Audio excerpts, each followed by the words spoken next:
This podcast is a member of the Place to Be Nation family. Visit us at placetobenation.com, the only place to be in your pop culture world.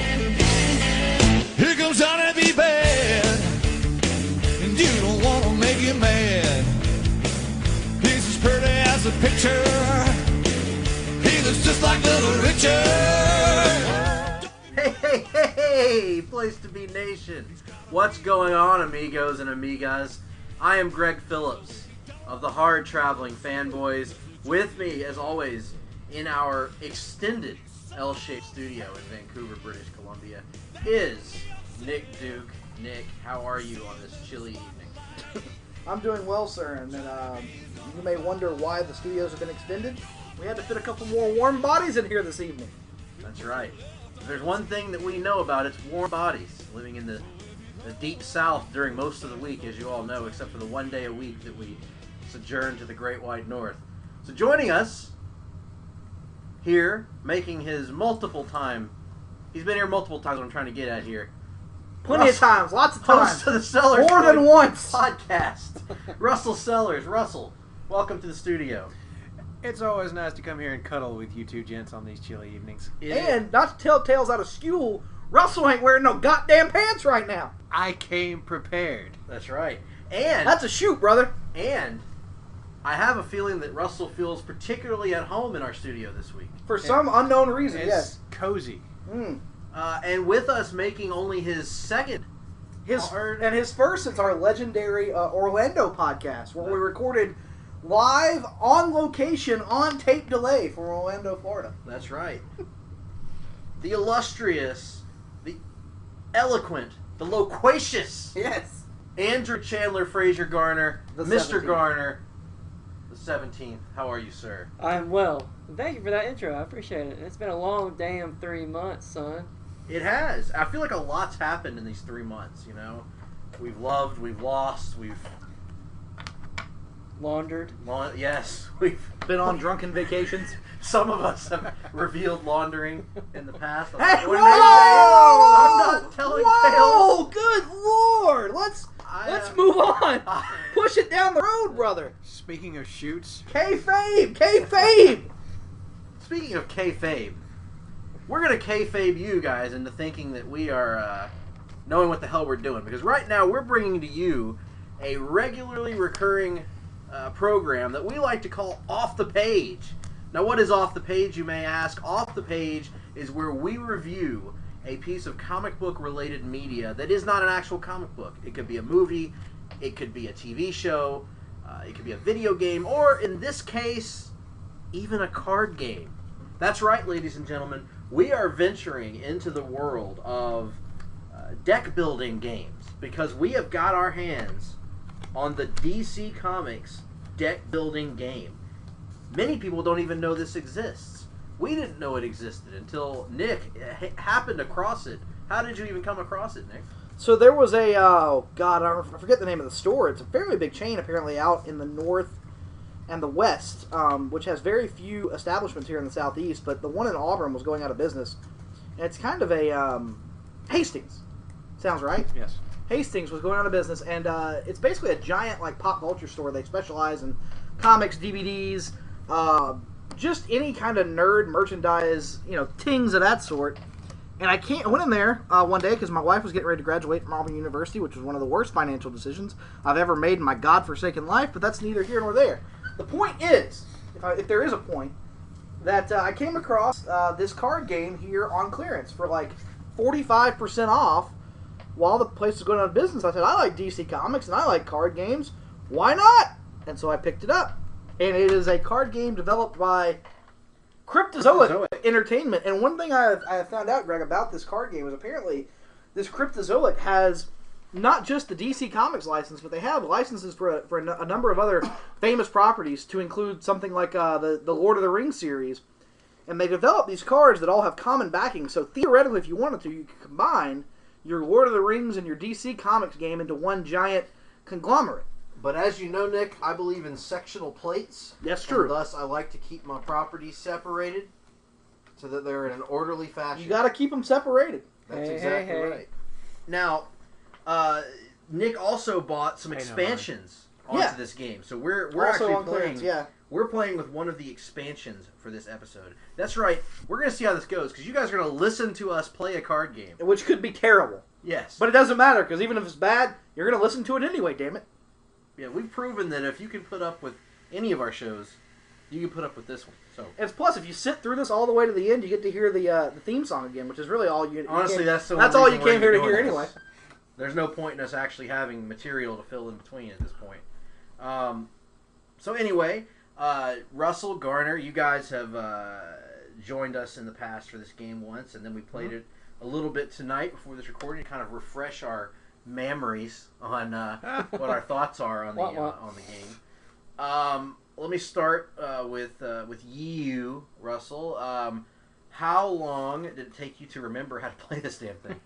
At least 3 or 4 rounds. That's about how long it took to kind of get a feel for it the first time. So there was enough time that had passed between the two that it was like starting over. But once you kind of get the rhythm and figure it out, if you've ever played a deck building game before, then it's all very familiar. It just kind of comes to you. You just have to learn the rules and the effects and everything else, and it's best to learn by doing, I think.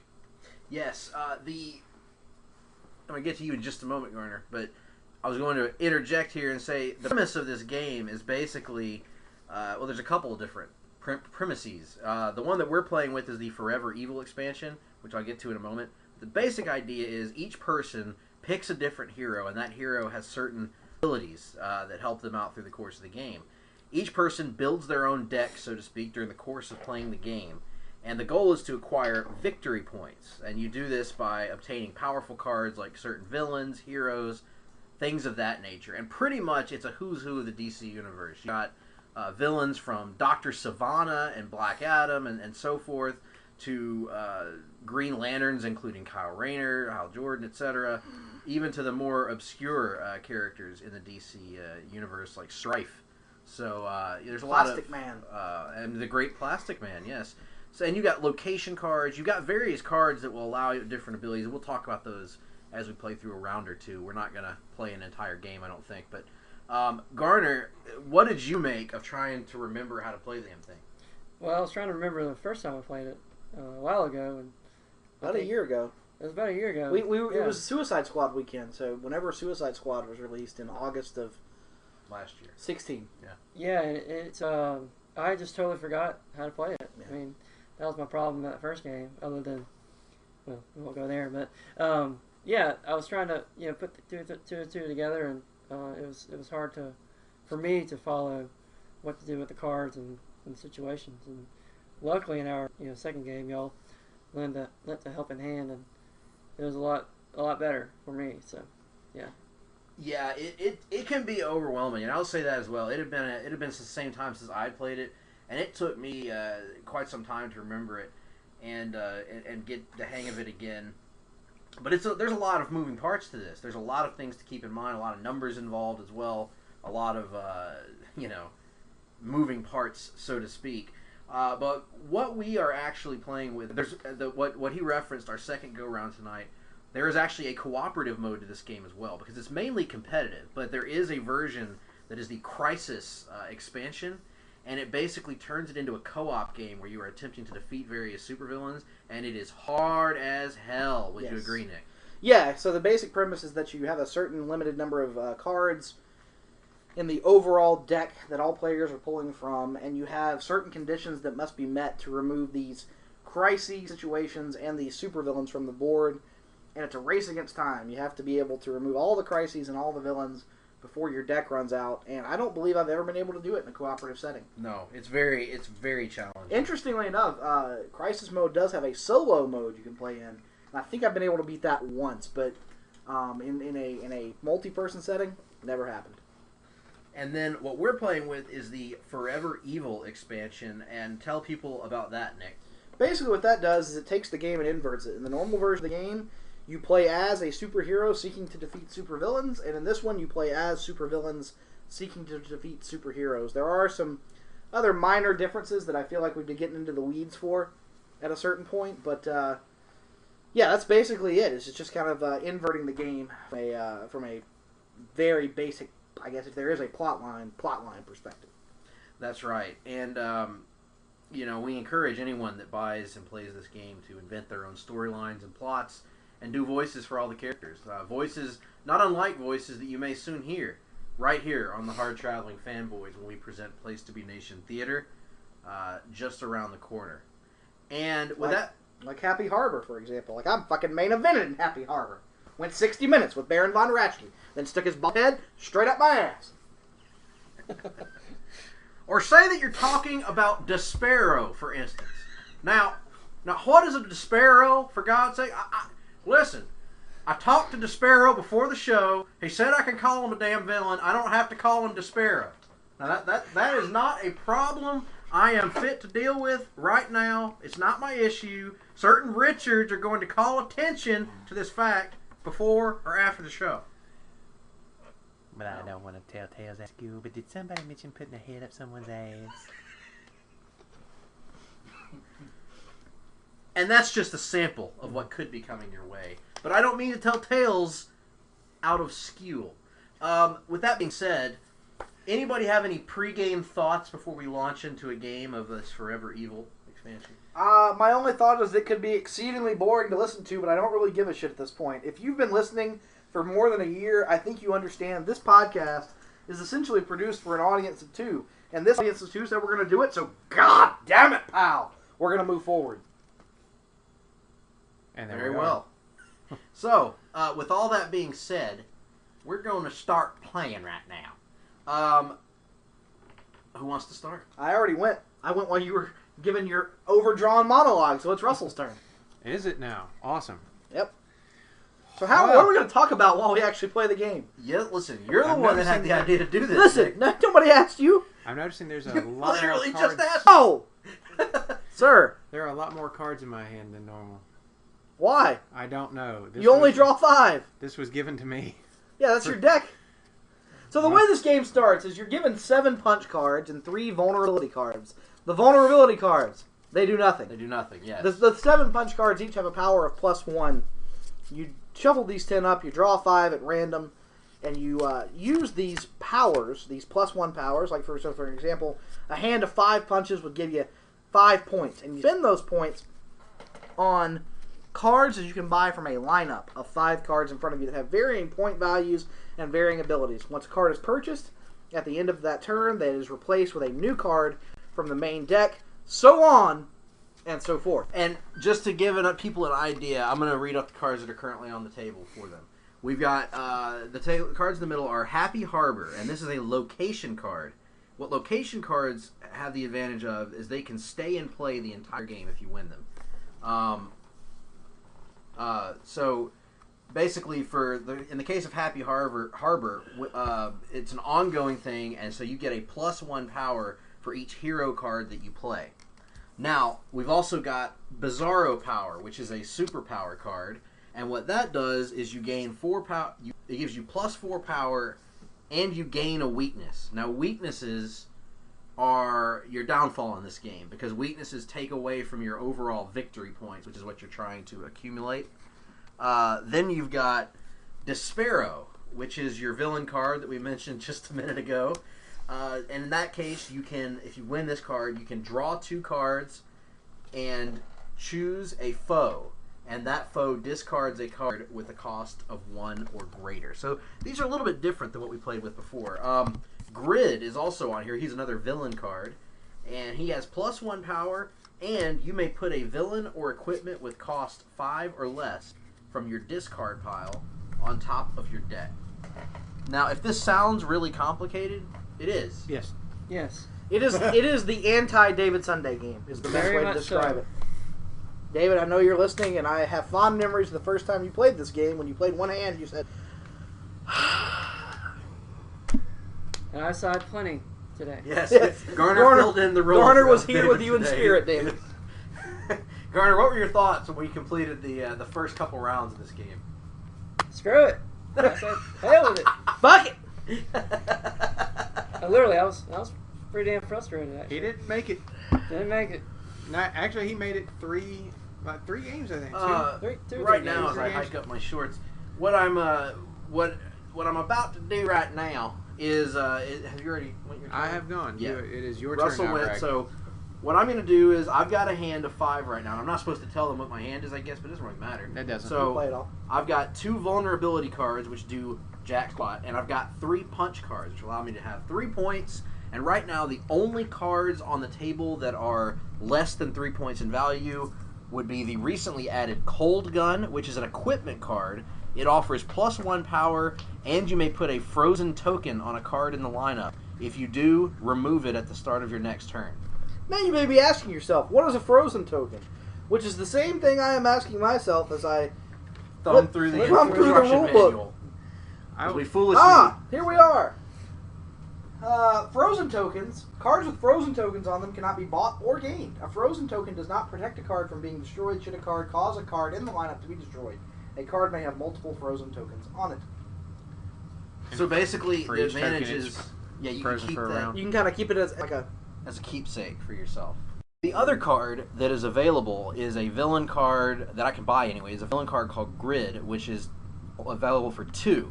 And I mentioned you can put a villain or equipment with cost 5 or less from your discard pile on top of your deck. I don't really want that right now. I'm really interested in this Captain Cold Gun card, so I'm going to use my punch points to buy the Cold Gun and then replace it with a new card out of the master deck, which is Steel, who is a hero, of course, and he may destroy a non-hero card in your hand or discard pile. If its cost is 1 or greater, you gain a victory point chip. So that's pretty cool, and that goes into the main lineup of cards as I draw my next hand of 5. Nick, it's your turn. And he was famously played by Shaquille O'Neal in one of, unquestionably, the greatest comic book movies of our time. Absolutely, or any other. Yes, absolutely. So anyway, my turn. I got 3 punches, and Vibe, who allows me to add another power point for all intents and purposes, so a total of 4 points. I'm going to buy that Steel card right there. Now, are you going to make sure that a Steel sequel is put into production? You know, me personally, given that I think Shaquille O'Neal is one of the greatest athletes of this generation or any other, I think a Steel sequel should be made. Who do you think would have won if they had had Shaquille O'Neal versus The Big Show at WrestleMania 33? Oh, Shaquille O'Neal, undoubtedly. Would have put the big claw on him. The Claw. Yeah. Man, we haven't seen the Claw in years. Yep. The days of Baron Von Raschke, actually. Oddly enough. Garner, what are your thoughts on the way that the game is set up? Do you feel it's a balanced game at least? You're kind of Garner's sitting this game out due to frustration reasons, I think, and tiredness reasons. But what are your thoughts on the balance of the game and the way that it plays out? Well, meaning like how, depending on what type of game. Like, Yeah, do you feel it's a fairly balanced game, or do you feel that it's too much to chance, or what are your thoughts on the layout of the game? Well, it is balanced in the fact that each of us have a turn, and we have an opportunity to, get what we want. And I was thinking earlier that, whether there's a strategy to this game or not. That might be just due only on the versus Right. portion of it. I think part of the strategy comes into like each of the heroes or villains that you play as have different abilities. Like for example, one of the first rounds we played, it was extremely beneficial for Batman to collect equipment cards, or for Superman to equip or to collect superpower cards, like different types of cards. And I think it's not a ton of strategy. I think it's mostly luck, but there's a slight element of strategy. And what he means by that is each superhero, or in this case supervillain card that you play as, gives you a special ability that other characters don't have. So for instance, Superman, if you play a superpower card, you get an extra power point for playing that card. Mm-hmm. So with Harley Quinn, who I'm playing as in this go-round, it says during each player's turn, the first time you pass a card or discard a card, you get to draw an extra card. Now, I forgot to do that on my first go-round because I wasn't paying any attention.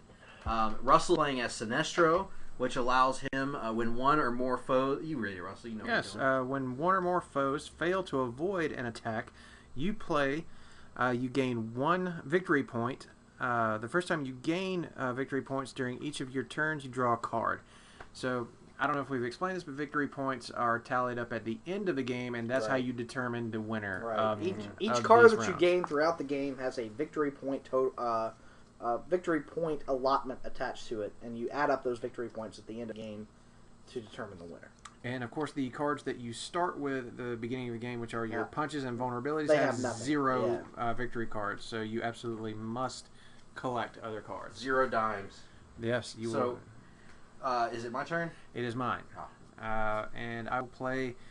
I have 4 punch cards. Unfortunately, the cost on the board right now, I can only afford a card with a cost of 2, and that would be the villain Grid, who has a +1 of power, and you may put a villain or equipment with cost 5 or less from your discard pile on top of your deck, which could be useful later, but does me fuck all good right now. It's my turn, and I have 4 punch cards and a vulnerability. The vulnerability is useless, so I'm going to discard. Thanks to my Harley Quinn card, it allows me to draw a card from my non-existent deck that I haven't built yet. So let me build my deck back while we're... And so when he says build his deck back, the way this works is you burn through your deck until you discard all the cards, and once they are discarded, you reshuffle them to create your new deck. But periodically, as you buy cards from the lineup, you add them to your discard pile, meaning in a couple of hands, they're going to come into potential rotation for you to actually use rather than just purchase. In my case, I shuffled again, I built my new deck, and I drew the vulnerability again, so it does me no good at all. I have 4 points. I can do nothing on the board, so what I will do is I will purchase what is called a kit card, and this is a superpower card that is worth +2 power. It costs 3 to buy. Once you have it, if you draw it in your hand, it's worth +2 power. I have purchased this, and now it is Nicholas's turn as I draw a new hand. Yeah, so I've got 6 cards in my hand, which is unusual, but I have 6 because the supervillain I'm playing as, Mr. Lex Luthor, has an ability that allows me at the end of each turn, I get to draw an extra card for each hero I buy or gain during that turn. So each of the first 2 turns I have gained heroes and thus I have extra cards in my hand. So I've got 5 punches for a total of 5 plus a Commissioner Gordon card for a total of 6. And I'm going to purchase the Phantom Stranger from the lineup. And as the great Randy Travis once sang, Nick, that's how it goes with your heroes and friends. Indeed. I don't know what the fuck you're talking about, nor will anyone else. Russell, your turn. Yes. You let me down, Nick. I make a classic country. Let me tell you something. Let me tell you something right now. If we're talking classic country, Randy Travis is a little too modern for my taste, sir. I like the little whispering Bill Anderson in my country. If it's recorded after 1890, it ain't country, Michael. It's got too much of the boom boom in it. Not enough songs about words, damn it. Where's that Amanda Lambert? Once again, references only 7 people on the face of the planet will get. All right. I have in my hand 5 cards as normal, and every one of them is a punch card. There are 3 cards on this deck or on the lineup right now that I can buy. So it's just a matter of which one do I want. And that one has, the Emperor Penguin has potential, but I think I'm going to pick up the location card, which is Happy Harbor. Now, when you play this card, you leave it in front of you for the rest of the game. Location cards will give you extra abilities, usually centered around drawing extra cards, because going through your deck faster does tend to help you win the game. But this particular card gives me an ongoing ability of +1 power for each hero card I play. So now, a good objective for Sinestro, for the character I'm playing as, is to get superpowers and hero cards because they tend to have attacks, and that benefits my character. So picking up this location will greatly help me, and that is the end of my turn. All right, I've got. I'm going to discard. I have 2 vulnerabilities and 2 punches and the cold gun that I just got in the last round before last.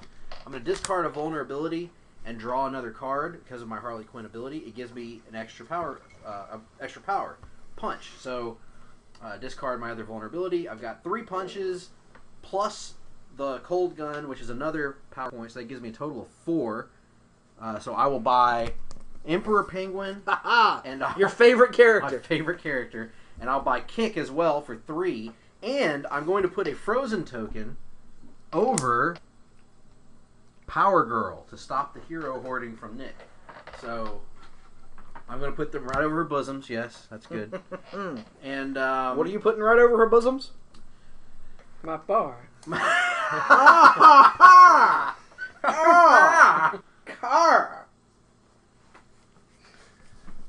Garner, what's your favorite card in the game, and why is it Das Wunderkind Alex Wright? Oh, my lord. So moving on to my turn, I've got 3 vulnerabilities, which do nothing, 2 punches for a point each, and a vibe for a 3rd point, but he allows me to put a hero or superpower with cost 5 or less from my discard pile on top of my deck, and I'm going to do so with that Phantom Stranger card I just bought earlier, all the while acquiring a kick. And now we are moving on to me farting. That just happened right here in the studio. Luckily, our irrigation system is kicking in. And Our irrigation system right. that waters the studio? That's right. What does that do? Well, it makes your farts even wetter and nastier. So. Oh, well, in that case. Oh, good lord. Garner, your thoughts thus far through several rounds of play. Garner is like our analyst, our color analyst. Yeah. How would you break down the game to this point? Well, quite frankly, it's going. We're in the top of the 3rd inning, and 2 outs with two outs. We have Trevor Jones at the plate. No, folks, I digress. Yep. It is going well. It's well, I can't really tell who's ahead. I can't tell who's winning right now. Right now, the winner is Who Gives a Shit. Your Right. turn, Russell? My turn? Right now, I feel like we need Tony Schiavone calling this. We do. I really feel like we need that. We do. I feel like we need Todd Weber here Yeah. to reunite the Orlando podcast. Yeah, he could really sit in. That was for a lot of Schiavone. fun. I enjoyed Not that. to tell tales out of school this far in advance, but we may or may not have another one of those coming your way in just several short months. It'll be a while. A while. Well, Right around And the it will be for the richest prize in our industry. Hey, that might be right around the time of episode 100 of the Hard-Traveling Fanboys podcast. It also may mark our New Japan debut. Oh.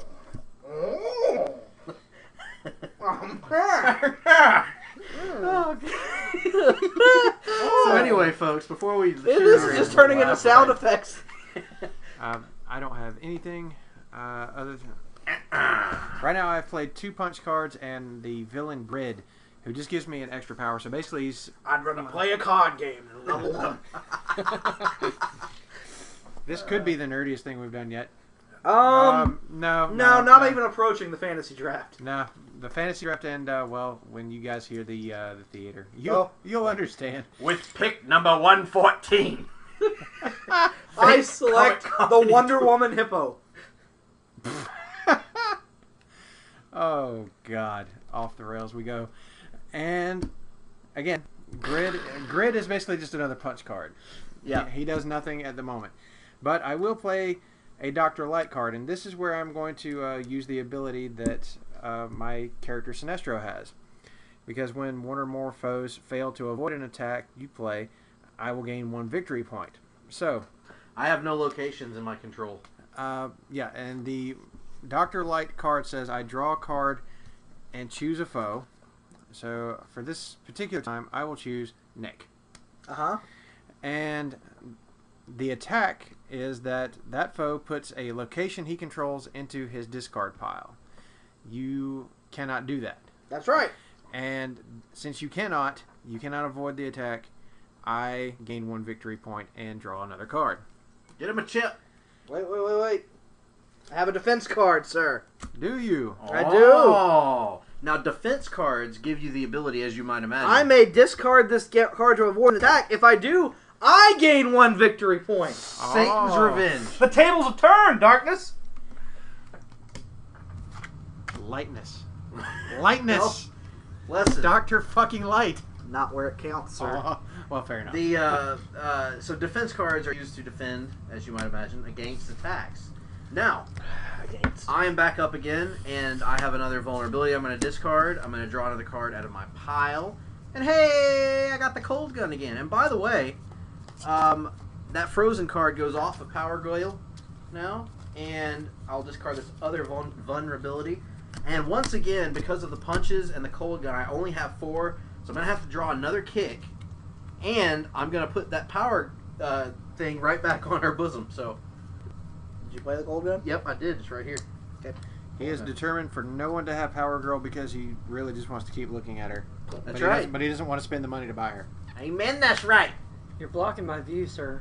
Well, quite frankly, Mr. Garner, I would suggest that if you would help me cheat to win the game, I'll let you have whatever you'd like. I'll tug my ear whenever I do something. Yes. All right. I have no. I don't have enough points to do anything, but I have the Phantom Stranger card, who allows me to destroy a card in my hand and a card in my discard pile. In this instance, I am only going to destroy a punch card from my hand. Now, who here? Let's go around the table. Who here has played deck building deck? Let me be very clear with what I'm saying here. Who here has played? Now, quite frankly, with a 4 Loco and a gas station dick build, I played a dick building game in my time, or 2 in my time.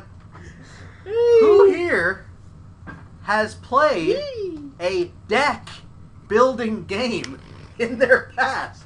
Garner, have you? I have not. Nick? I believe technically is Magic the Gathering not a deck building game of some sort? I have no idea. It is. I played it for quite a while. Yeah. So yeah. I have played way too much the money odd on it. hand of Magic the Gathering here and there. I've dabbled. Dabbled, you know, a dabble. I was a regular player of Magic for a couple of years. So yes, I would say that is absolutely centered around deck building, though. Not quite. It's not structured like this at all. Yeah, I was going to ask how It's it much is. more complicated than this Very- is, in very my much. view anyway. It is, and it isn't, but it gives you more time because you build your decks before you ever play the game. Right. Like, you have to have everything set. You build your ideas and like combos and stuff like that you want to like play in the game into your deck prior to you starting.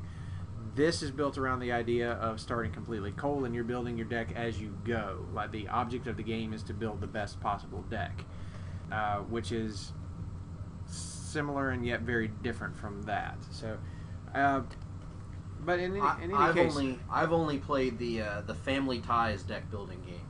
If anyone's ever. And how was that? Very slow moving, very dated, and rooted in 80s pop culture. Sounds a lot like my sex life.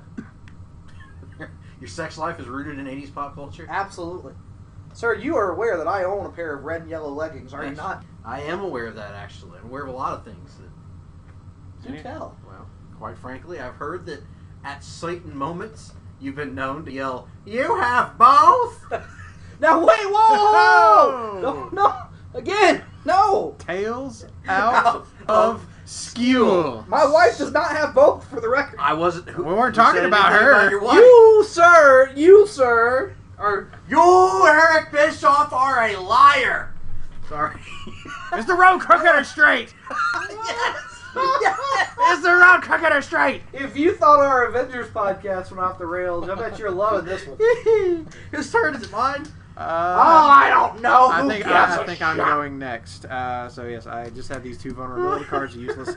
This is the closest talking shop we've ever approached, and that's a compliment in my mind. There's a reference for you. Yes, I got my Roddy Piper out of me. Yes. All right, playing the. I've just been stricken by a moment of inspiration. Did it hurt? Do tell us. No, it's a brilliant idea. A brilliant idea. Lawton Greg will just- not think this is a brilliant idea. So, Greg, keep your opinions out of it.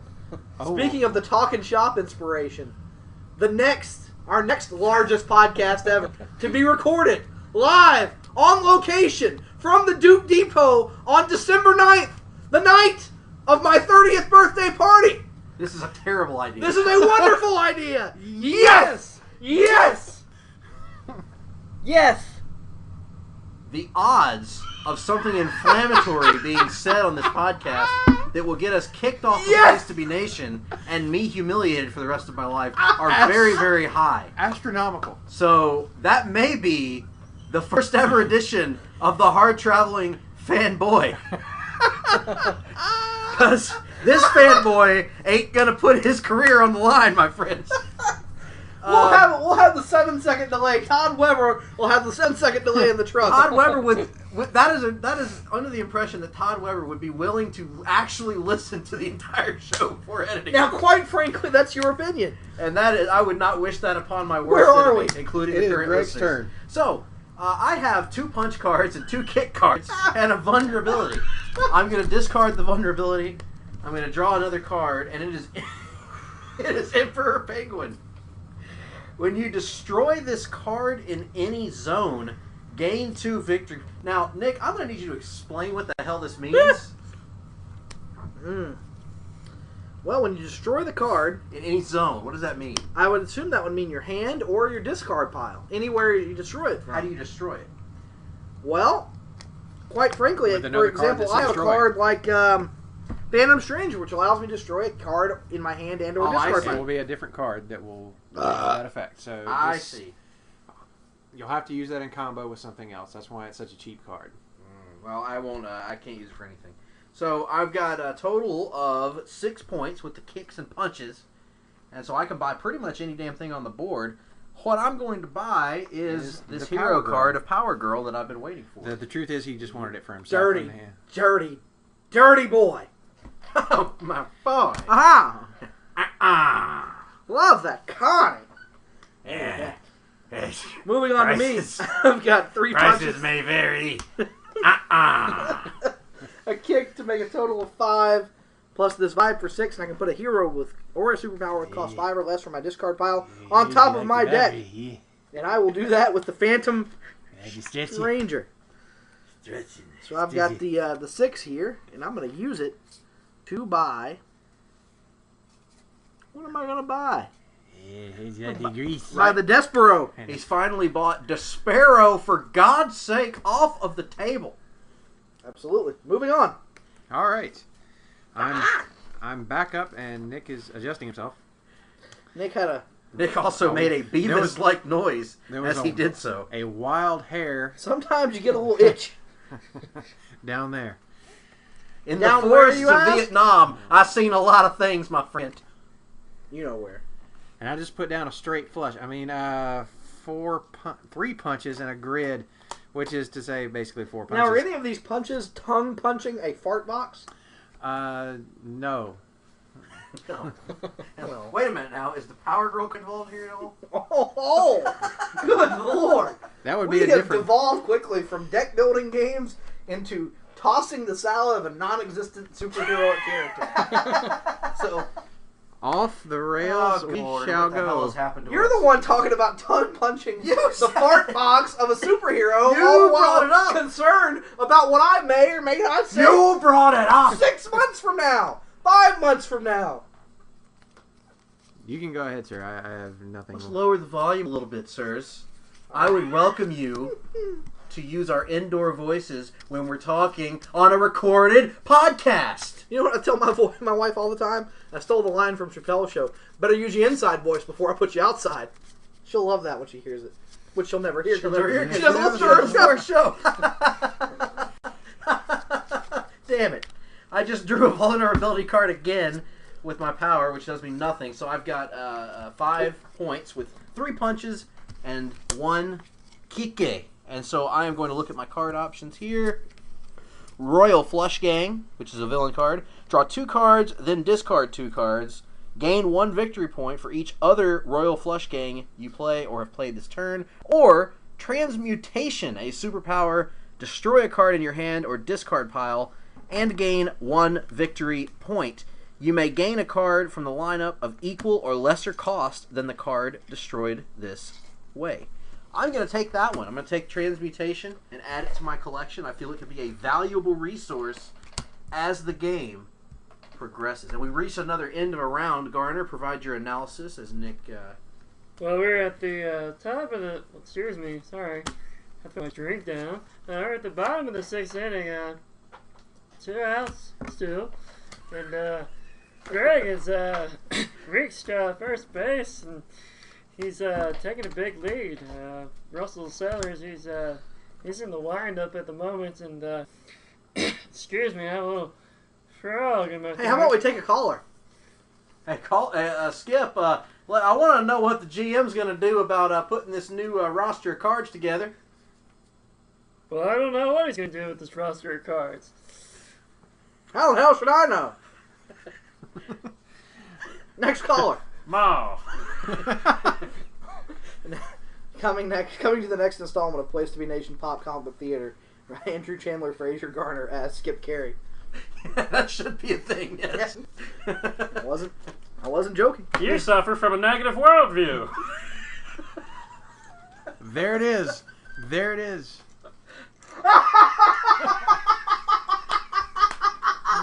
Your ass keeps calling me Walter. This All is right. Frankly. This is a train wreck of epic proportions, and I love it. Right now, I love it. Nick is getting prepared to start the next round. Actually, it's Russell's turn. Actually, It's my Nick has turn. already bowed out, and he's gone into the next round. So, actually, next person, Russell. Why did you transition into your WTBF voice all of a sudden? WTVF. Greg Phillips. The Houston County The Commission. Brundon City Council today did some ultra thrilling business. Business. Woo! They cooked some ultra thrilling brisket. Where you going with this? Oh, now we're talking. Well, Larry Bowden smoked brisket. Lawrence Bowden got a twinkle in his eye and a smile on his face as he realized he hadn't asked any questions. That meant it was time for the following exchange. He also realized the Joker hadn't attacked in more than 3 weeks. Ladies and gentlemen, the gentleman to who we refer looks like Commissioner Gordon from the 1990s Batman animated series. No, you mean Batman. You can't look at my cards. Russell was attempting to cheat in a manner only befitting that of Jesse the Body Ventura, or Jesse the Mind Ventura. No, and befitting supervillains, as we are playing. Oh, that's true. We are supervillains. That's Win right. if you can, Lose if you must, but always cheat. And I am playing Except 3 in your punches marriage. and the Dr. Light card, which allows me to draw another card, which gives me another punch. So 4, That's a lot of punches. which allows me to get basically only this one still. Hey, and a guys. kick. Kick. You can get it if you want. Yes, that's true. So let me get that. Let me get one of those, one of these, and I get to choose a foe for an attack. Greg, I'm doing this with you this time. That foe puts a location he controls into his discard pile. I have no locations. Do you have a defense card? Do not have a defense card. I gain a victory point for this. Oh, that's a 5. You don't get a 5. You get a 1. Damn it. Yes, I get 1 victory point, and that is... Boy, Russell, it would be fair to say that hand packed a punch. Didn't it? Huh? Was it a tongue punch No, it of was a not. fart box? Nope, you already been there. You already done that one. I'm doing it again. It was a certain other punch. I believe it starts with a C. Oh. Oh. A clip. You cannot use Satan terminology. A click punch. You know, you click to punch You punch with the video games. Scott Hall, Yeah. Kevin Nash. Yeah. As Well, a the- certain, Yeah, even that. as a certain Vulnerability is being played. comedian said earlier today, he beats the pussy up. Unbelievable.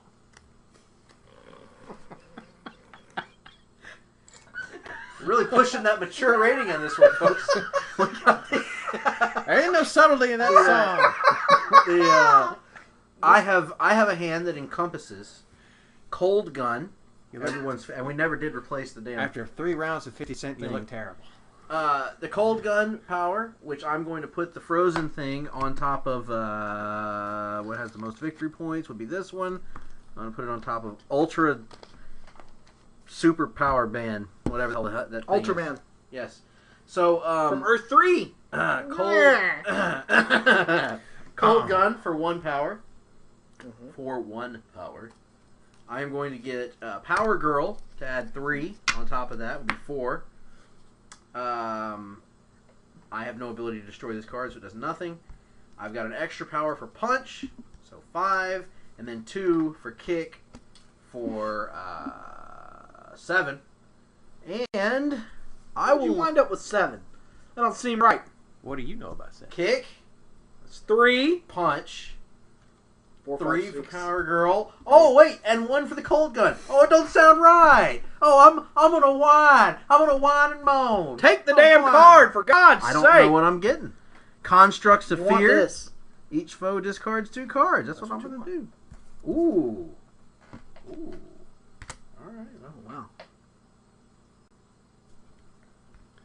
I'm noticing that all of the line cards I took are constructs way of more fear. expensive in this game than Yes. they are Yes, in they the are. previous, Yep. and it's making it way harder to play this character. I've got the 5 points there in my hand, and I'm going to take... He's going to take the good, the bad, Take them both, and there has. I'm going to take the Cosmic Staff. Yeah, you are. Is that what you call it? That's what you call it, apparently. What? You know. No, I don't. You know. So right now we've got the frozen thing on top of that Ultraman's Ultra Strength, and then we've got a litany of expensive cards right now on the table that are going to be difficult to purchase with normal punches and kicks. Yep. Especially when one of them is frozen by certain rat bastards. Quite frankly, I do what I have to do to Is get it- by. Is it my turn? It is your turn, yes. Yes. So play all four. Give me another kick. Because that's Kick all right here. That's all I can afford.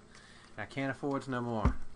All right, I've got 3 punches and 2 kicks, so that would be 4, 3, 7. I am going to go ahead and purchase. Play the top card of your deck. If it's cost 5 or less, you may destroy the card. If you do, leave the card you played in front of you for the rest of the game, and it has ongoing. You may play this card once during each. I'm going to go ahead and purchase the Firestorm Matrix, which is a very unique card to have, unique situation to have. And basically, what this will allow me to do is play the top card of my deck. If its cost is 5 or less, I can destroy the card. If I do, I can leave the card that I played in front of me for the rest of the game, and it will be ongoing, and I can play it once during each of my turns and destroy it at the very end of the game. Interesting. It is interesting. My turn, correct? Yes. Alright, I'm playing Despero, which enables me to draw 2 cards This is and gone. choose a foe. I am choosing Gregory. And what you going to do to me? Discard a card with cost 1 or greater. A card with cost 1 or greater. The better question is, what is he not going to do to you? Alright, that would have to be, I'm going to go ahead and get rid of... I'm going to get rid of Kick. Destroy it, you said? Discard it. Oh, discard it. Alright. No problem. I'm going to play the Phantom Stranger, which allows me to destroy a card in my discard pile and hand. I'm not going to destroy one from my hand. I am going to destroy one from my discard pile. And that leaves me with a total of 5 points, which I will use to purchase this here mallet. Ooh, a mallet. The most dangerous of all super weapons.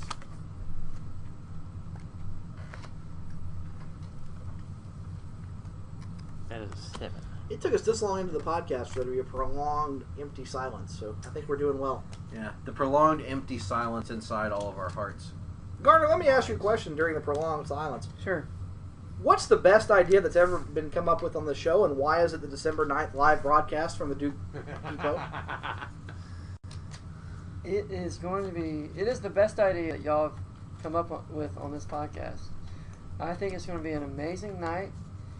We're celebrating a milestone A milestone. in Nick's life. That's right. Amen, that's right. He will be transitioning Transitioning. from Wait a minute, whoa! Nick's Hold been on a second. transitioning for quite some time, in fact, Into what? into an old man. That's true. Like You've the been rest there, of us. and you've been my mentor, guiding me through the That's right. process I've every been step there. of the way. I've been there and done that, my friend. Much like Jeremy Reynolds once guided you through the process all those many moons ago. Jeremy Reynolds guided Moses through the process, actually. Who then guided me. Well, he might even be there. Oh my God! We'll get the. If you want to talk about prolonged empty silence, wait until we get Jeremy on the podcast. That's right.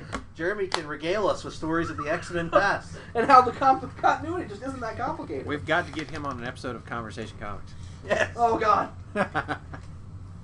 Get him in there with Tim and Todd. Let them talk X-Men continuity. What are we doing with our lives right now? I think we're living our best lives. Yeah, that's true. yeah, this is pretty good. Living our lives in a slow hellhole. Different girl every night in the hotel. Whatever the next lyric is, something just ain't right. I don't know. What the hell? Went up on radio edits and whiskey. Anyway, pills. I've got a cold gun. Yeah, you do. And I'm going to utilize It it is rather chilly. to put it on Ultra Strength Man again. Ultra strength man. And I'm going to get that one PowerPoint. I got this useless freaking Emperor Penguin card I should have never got. And I've got 2 punches that are going to create 3 points. So I'm going to buy a kick, which we're already running low on. Oh. Pardon me. Good Lord. A lot of gas going around this podcast tonight. This portion of the podcast is brought to you by Jim and Nick's Barbecue. Oh, Nick. yes, sir. We never thought that we could reach the bottoms that we've reached in some of our other podcasts, but We're doing it tonight. we may have gotten there. All right. Vulnerability does nothing. Steel allows me to destroy a non-hero card in my hand or discard pile. If its cost is greater, I gain a victory point. So I, sirs, am going to destroy Commissioner Gordon in exchange I'm shocked. for 1 victory point. Let the record show that Nick just destroyed one of his favorite fictional characters of them all. And now- destroyed him. I'm going to use my remaining 3 points to purchase a kick, and I'm going to use the remaining time before my next turn to go take a piss. And he's Picture out. Jim Gordon's face in the toilet when you're doing it.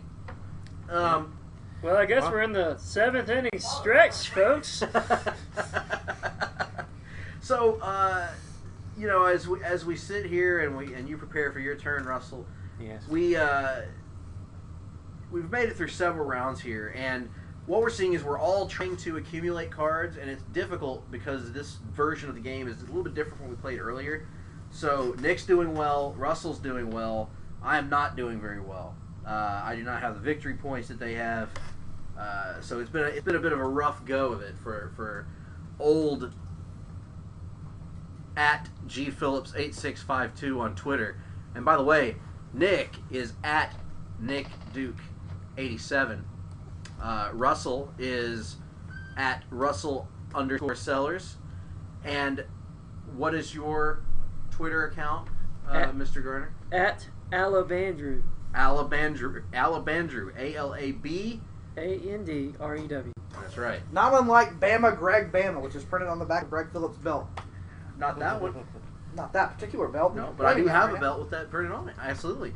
Not unlike Nick having G's all over every piece of everything that he owns, including his underwear, his socks, his balls are probably have. I'll have you know, right now, Sweet Lord no Almighty. G's on the underwear. Ladies and gentlemen, we almost had a red alert situation. If you're familiar with Star Trek, we were in a red alert right then because Nick pulled down the boxer area of his pants. It's He's coming. preparing to do it again, and Yep. I've closed my eyes because I have no interest in seeing whatever is. I don't want to see the forest for the trees right now.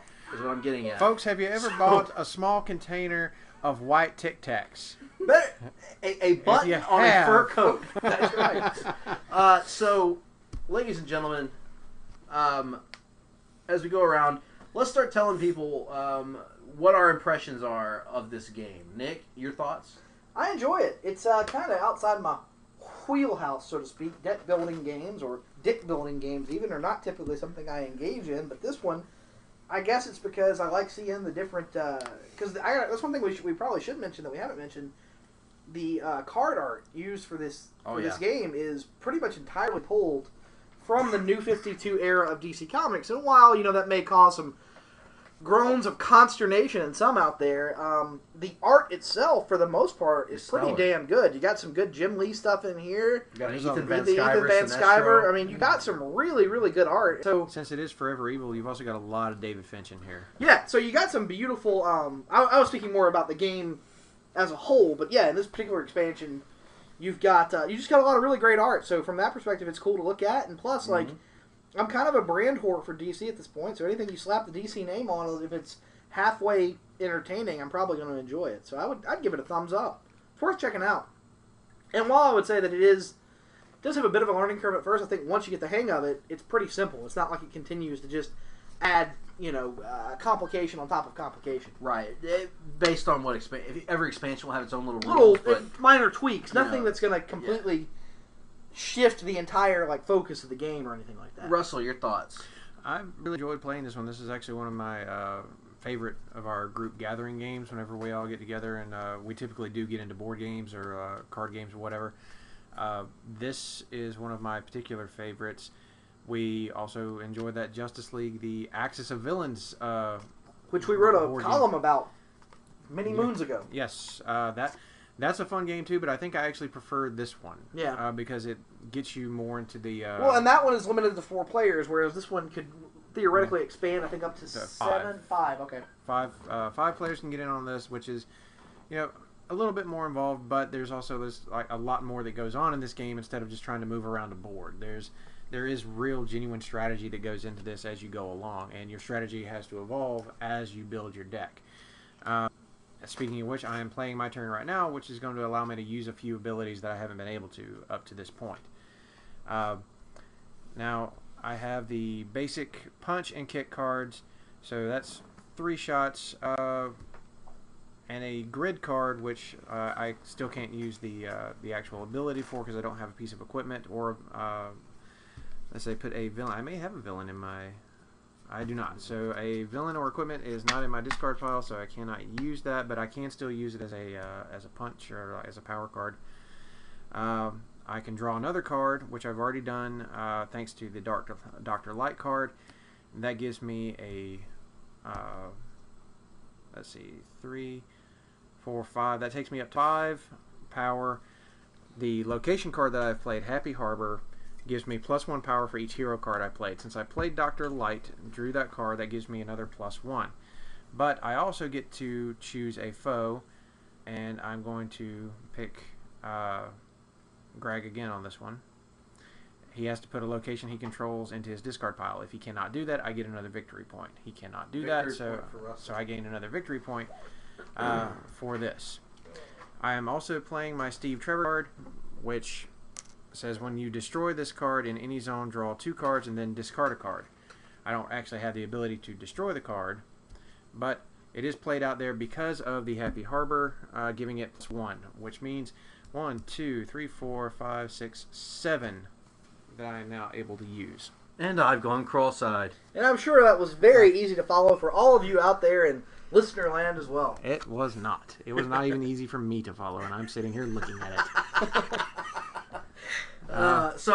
My thoughts on the game pretty much echo what the guys said. I enjoy the game. I think it's fun to get into. It took me a little while to get used to it, but I enjoyed it. I think it's a fun game. It's involved and it keeps you on your toes and allows you to kind of put together your strategy as you go. I think I actually prefer the Justice League game a little bit. I like the strategy of that one a little bit more, but this one's fun in its own way. And the beauty of this is, if you have the expansions, you can really mix it up and make it the kind of game you want it to be. If you want it to be a co-op, the co-op game takes longer to finish, but it totally changes up your strategy and makes things more, a different level of interesting. So it's a fun game to play. I'd recommend checking it out. How much did this run you, Nick, when you bought the first one? I don't remember. I know I got it on clearance for like 45% off. So I want to say like $15. So it's probably pretty pricey. I think it's somewhere up there in the $30 to $40 range. Gotcha. If you buy it full price. But check out Amazon. Again, it's the DC Comics deck building game from Cryptozoic Entertainment. This evening we have played with expansions to include the Heroes Unite expansion, the Forever Evil expansion, the Crisis expansion, and a personal favorite of ours, the Arrow expansion that features playable characters such as Felicity Smoke. Oh, yes, and I do enjoy that. Garner, your final thoughts on the game overall? Well, at first, as y'all know, I was frustrated, but I think with time and me playing it, several more times, I'll get to know the game a little bit better, and it'll be more enjoyable. I mean, I had a great time in that last session with y'all helping me out, which is a lot of fun. So I recommend it to everyone. The co-op mode I thought was my favorite version of the ones that we played. I think that's mine as well. I mean, it takes longer to play. It's more of a time investment, and you can get a little bit more cross-eyed with some of the complicated rules at times because the rules of the game are actually constantly changing throughout the game based on whatever cards are in play at a given moment. But I think there's more to be said for that feeling of accomplishment. And while we haven't beaten it, we know that when we do beat it, it's going to feel like a major accomplishment. Right. Sort of like when you finish the Oregon Trail. Being able to strategize together made the game more fun. Like Right. if you're like what we're doing right now, strategizing against each other, and that's it's fun. It's going to move the game along a little faster than what the Crisis expansion does, but Crisis, as they were saying, is more involved and it keeps you engaged more in the game. Like you have to pay attention not just to what you are doing, but you pay attention to what everybody else is doing, and you build your strategies around that. It actually forces you to work together as a team, and that I feel is more in line with the overall like spirit of the game itself. Right. And everything's more fun with other people. Well, for the most part, you're probably right. I'll give you an example. Watching a football game on television is never more fun with other people, in my view. Fair enough. Taking a dump, you wouldn't want to do that with other people. Unless you have a glass table. Or, it's called... Never mind, let's... We're not touching any scatological things. Well, it's not... As we... In any event, folks, this about brings an end to our discussion of the DC Comics deck building game from Cryptozoic. We hope that you have gotten through this point and have had some sort of enjoyment.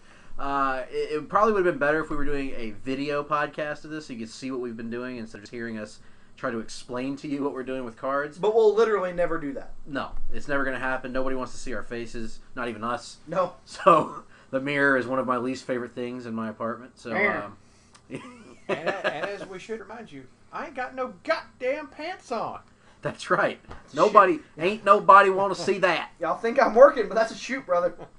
So with that being said, stick with us. We got a commercial break coming up, and you'll hear about all the other great shows at Place to Be Nation. And don't forget what else here, Greg. What's that? Not just about the other great shows on Place to Be Nation, but the trailer. Are they going to hear it on this episode? I believe they're going to hear it every week until it airs. Final the trailer for Place to Be Nation Theater, which promises to be somewhat of a unique situation. But when you come back on the other side, we've got reading, watching, we've got the rundown, we've got a preview of what's coming up in the next upcoming weeks. We got all that normal stuff. We may even have something. What's this? God. What in the hell? Folks, I was 45 seconds away from getting to take a goddamn dump, and here this shit comes in. We have got coming here across the hard-traveling ticker. Ugh. We've got what's it say here? Hang on. What do we have here? What's that?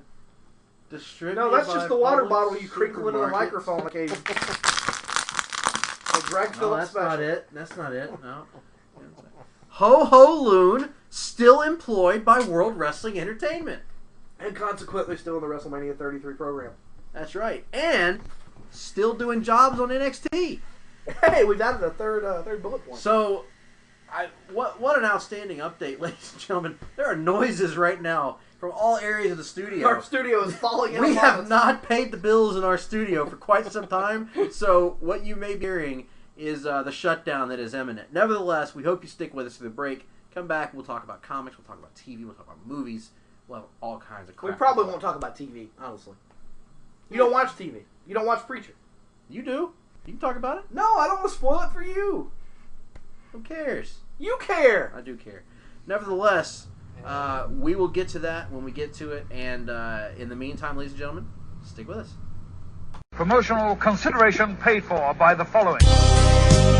Hey, pro wrestling announcer Kevin Kelly here. I want to make sure you are all subscribed to all the great feeds here at Place to Be Nation. It's really easy to do. Just head to iTunes or your preferred podcatcher app today and search and subscribe to the Place to Be Nation wrestling feed, which of course includes the full archives of the Kevin Kelly Show, the Place to Be Nation pod feed, and the Pro Wrestling Only feed. Subscribe, listen, and then rate us and leave feedback today. And be sure to give Justin your true thoughts. I mean, don't hold back. After all, he is kind of a jerk. Just listen to Scott.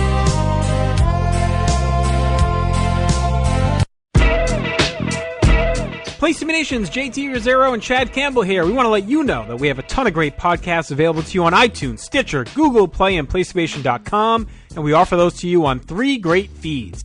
On the Place to Be Nation Wrestling feed, we bring you the Mothership, the original Place to Be podcast, as well as Main Event, Lucha Afterground, and our monthly pay-per-view reaction shows, as well as the Our Vantage Point podcast and Jeff Learns Wrestling.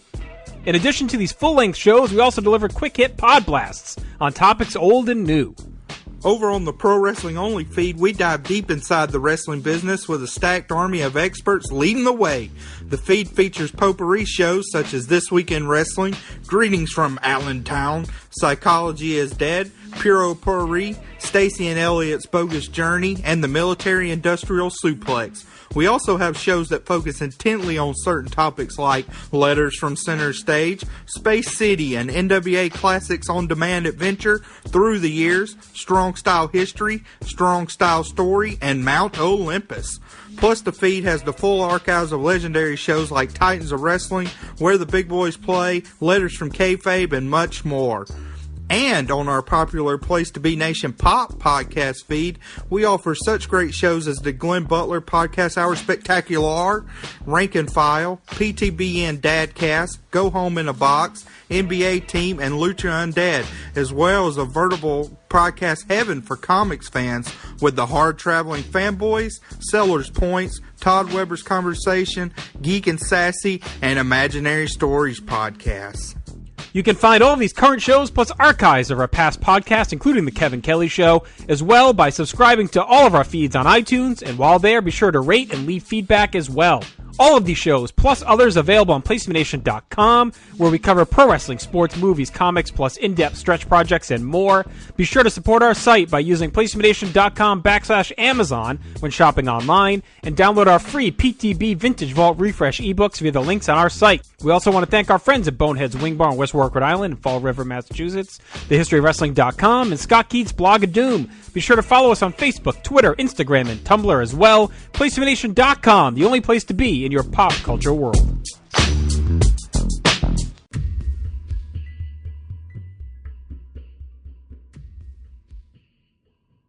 Coming soon from the creative minds of the Place to Be Nation Pop Network. The audio adaptation that no one was asking for, but everyone deserved. Place to Be Nation Pop Comic Book Theater presents Watchmen, an audio feast for your ears. Thrill to the exploits of the comedian. These are demons! It's an intergalactic invasion into this space through people. They have sexual rituals, some of the most ancient Egyptian rituals where they believe they are possessed by entities, space aliens. Silk Spectre. Good. Hey, licking your finger, it's like licking a battery. It's all sort of... Night Owl. Yeah, well, you know how it goes. Sometimes I come down here and sit around a little bit, think about the times when we were making the towns, doing the drugs, fucking the rats. Dr. Manhattan. Clearly you don't really care about what stimulates me. Ozymandias. Puta, the Soviets, Vietnam, anyone? Mila Jovovich? And Rorschach. But what it doesn't change is the fact, and this is something we can all agree on, that all of the whores and politicians will look up and they'll shout, "Save us, JR," and I'll look down and I'll whisper, "Ma." You won't believe your ears. You won't believe the dark places your imagination will take you. Featuring cameos from some of your PTBN favorites. Baby, that's quite a drop, I said. Oh, they're just paying me to handle monsters from outer space? No. Maybe it was a couple of guys and they overpowered him. He cometh up and swerve, cut down like a flower. Fly me to the moon, let me fuck amongst my stars. Oh! I guess Dr. Osterman finally arrived! You remember you made this You remember this comic guy? It's Watchmen, the greatest graphic novel of all time, as you've never heard it before. Transformed into the most self-referential collection of in-jokes of this or any other medium. Only from the Hard-Traveling Fanboys and Place to Be Nation Pop.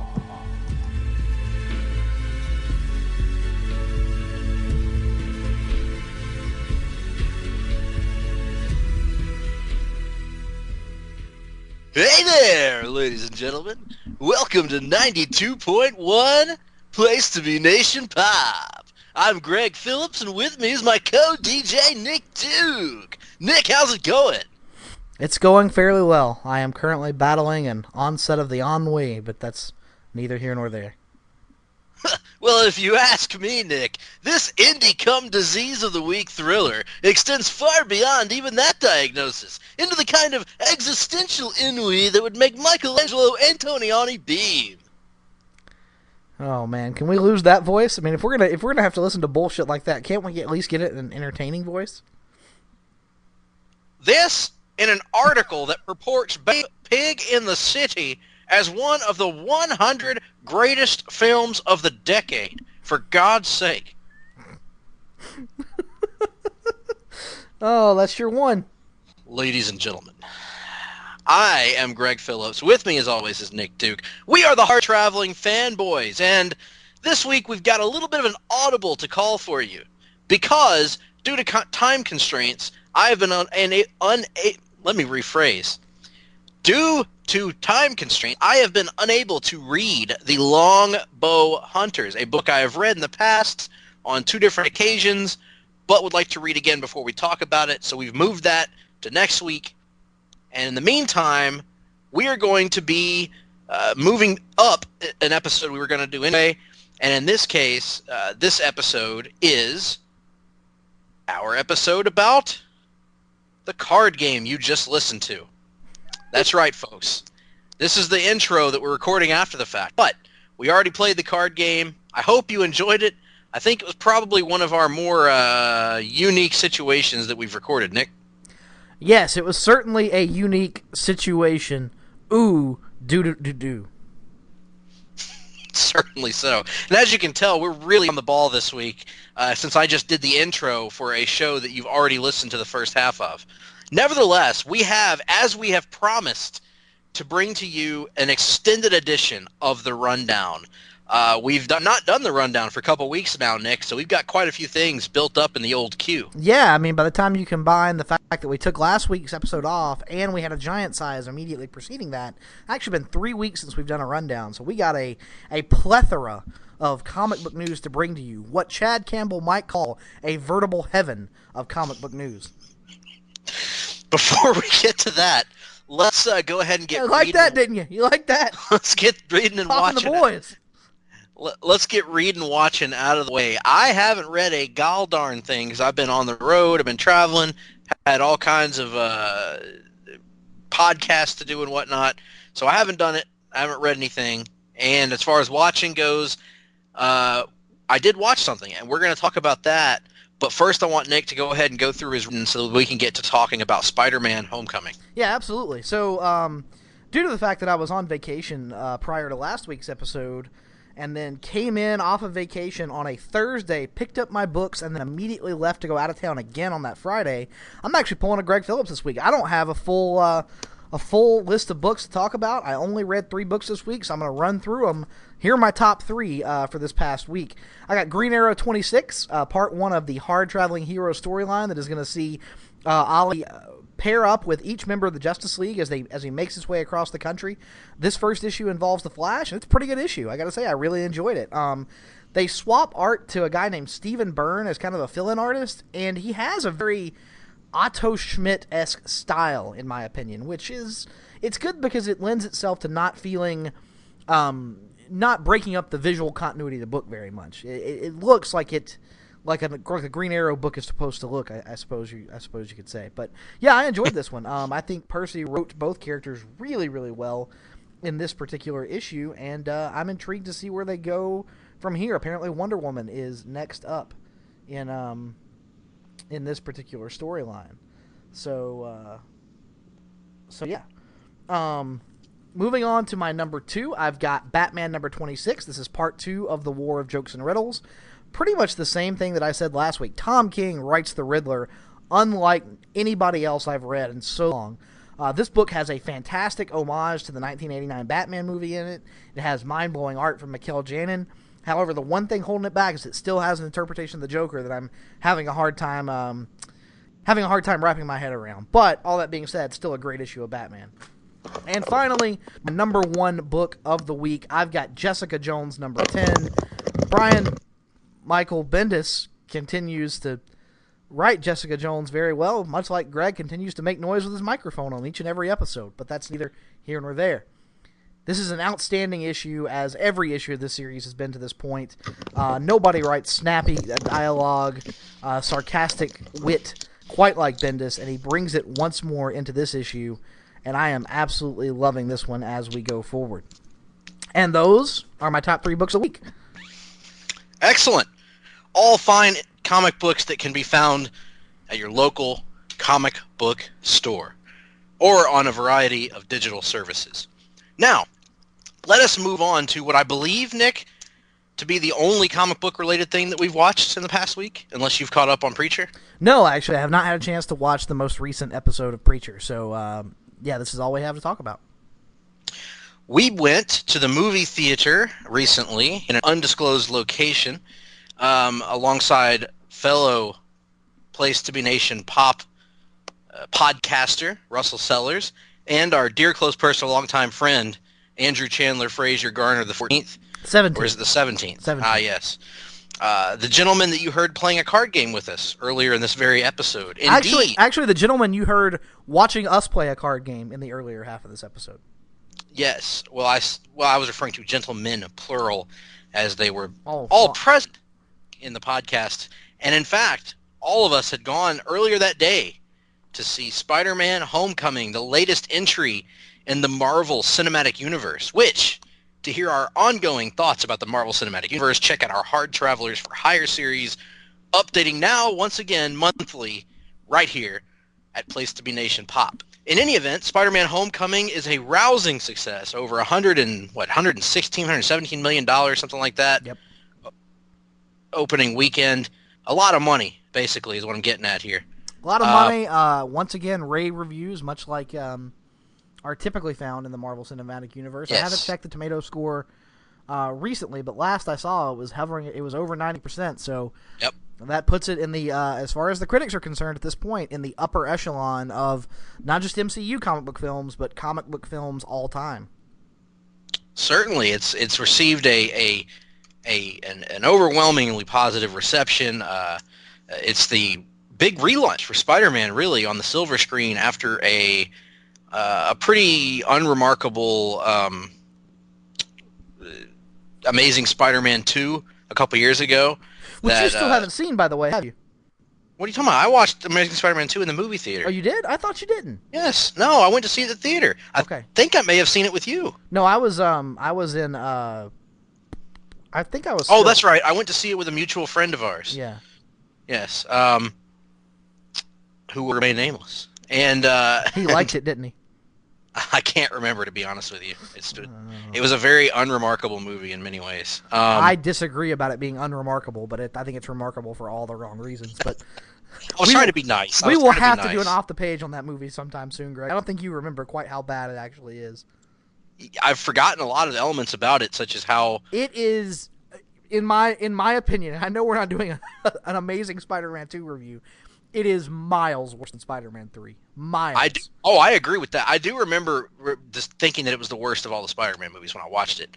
I don't know how I thought about it in comparison to all the other comic book movies, but it was certainly the worst of the Spider-Man movies. Nevertheless, the point being, it left the Spider-Man franchise in a state of flux. Left the viewers with bad taste in mouth. Yes. And in my opinion, they needed to do as much as I hate the idea of a third Spider-Man launch in the last the first one came out in 2002, so this 15 is years. 15 years. 3 franchise starts in 15 years. I don't love that, to be honest. But, and by the way, it's currently sitting at 73 on its Metascore on Metacritic, so very, very good. Spider-Man needed, I think, as much as I hate to admit it, needed a relaunch, Nick. I think that it needed something to get the character back to the basics of what makes him work, and part of that was getting Spider-Man in the capable hands of Kevin Feige and the Marvel Cinematic Universe. Would you agree? Oh, I would absolutely agree. It was something that, the downfall of the Amazing Spider-Man franchise, in my opinion, is due in large part to Sony's inability to focus on making the movie they were making at the time. Sony was more concerned about setting up a Sinister Six spinoff and whatever other bizarre spinoffs they had in their head at that point. They weren't really paying attention to making The Amazing Spider-Man 2 come together as a cohesive, coherent film. And it became clear that they weren't going to do anything with that franchise other than continually put the cart ahead of the horse. And that wasn't going to work under their watch. Whereas Marvel has shown a remarkable patience throughout their world building and their approach to their films. And honestly, it's kind of weird to sit there and watch such a perfectly executed vision of the Marvel Universe, and yet one that doesn't contain Spider-Man. So it was always something I think Marvel fans, myself included, wanted. We didn't know if it would ever happen, but then when the deal was put together for Civil War, I think it was one of the more exciting moments in the history of the MCU, honestly, for me anyway.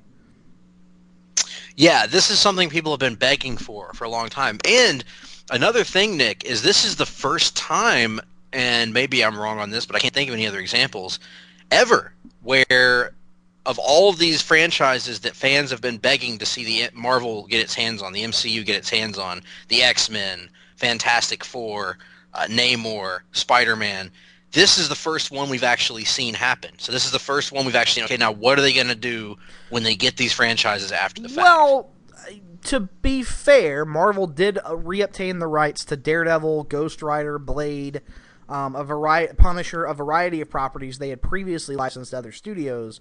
Those properties just haven't been used in the MCU. That is to say, but that isn't to say they couldn't. I believe Marvel retains full cinematic rights to those properties and could have, in theory anyway, created MCU installments for those properties and just opted not to. So this is the first example of Marvel entering into active partnership with another studio, because the difference there is Marvel got the rights back free and clear from those other studios. Here on the Spider-Man project, they were still technically having to partner with Sony in terms of creative control and financial control.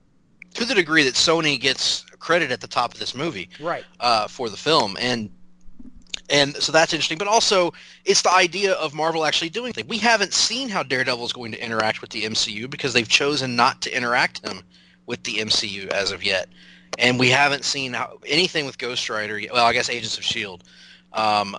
But again, all of those TV properties have not interacted with the big screen yet, so there hasn't been any tinkering that's had to be done, basically. Whereas with Spider-Man, you have to do some tinkering with him in order to blend him seamlessly into this existing MCU. And tinker they did, but the tinkering worked. And it was in a way that didn't feel as at odds at times with the characters that we had in prior installments, particularly the Amazing Spider-Man movies, and even Spider-Man 3. So let's get to the movie itself. Spider-Man Homecoming, directed by John Watts. Yes. Of Cop Car. Largely unknown, but Cop Car, I think, was his big, I won't say big breakout hit because it wasn't really financially successful, but critics who saw it kind of loved it. One of a big-time performance from Kevin Bacon at a point where his career kind of seems to be on the downswing. So Cop Car is kind of what got him the job, although I think he's made a couple other films that I'm not aware of. Kevin Bacon, very good. One of the best kinds of bacon, in fact, alongside the crispy maple bacon you can get at Arby's right now. However, not the best. However, Kevin Bacon is not the best person for playing Degrees of Separation. As we all know, the best individual for that game is, of course, Reginald VelJohnson. Reginald VelJohnson, yes. Reginald VelJohnson, however, does not appear in Spider-Man Homecoming. Sadly. Those who do appear in Spider-Man Homecoming include the main star, Tom Holland, who, of course, plays Peter Parker, a.k.a. Spider-Man. Michael Keaton, who plays Adrian Toomes, a.k.a. the Vulture. Jon Favreau plays a major role in this movie as Happy Hogan, much bigger role than I expected. Some person named Zendaya that I guess I should know, who plays... She's a former Disney Channel... you know how they've kind of... Disney Channel is kind of known now for creating these actresses / pop singers, that kind of do both at the same time. Sure. In the vein of Miley Cyrus, or there have been other less successful ones. That's the most notable example. Zendaya is a creation of the Disney Channel, essentially. Kind of started there, also has done some music on the side, and is now seemingly concentrating on her acting career full time. I'm going to choose not to reveal what is somewhat of could be construed as a spoiler. I don't know, Nick. I feel uncomfortable talking about that because I do feel like it was intended to be a spoiler in the movie, or a big shock moment in the movie towards the end. But she plays a character named Michelle Jones, who is one of Peter's classmates. Donald Glover has a brief role in the movie as Aaron Davis, who is the Prowler, correct? The Prowler, and has familial ties to a certain other character. I mean, revealing that he's playing Aaron Davis and the Prowler is a bit of a spoiler in itself, Greg. So, what is our approach going to be to spoilers? I don't believe it. I don't believe it is because I don't. I mean, maybe I'm wrong about that, but it says it in his IMDb credits that he's Aaron Davis. But his IMDb credits were not revealed prior to the film's release. I did not know that. I feel like if it's on IMDb, then it's probably fair game. But maybe the reveal is on IMDb too. I don't know, Nick. But all I'm saying is he doesn't play a big role in the movie. Half second. So no.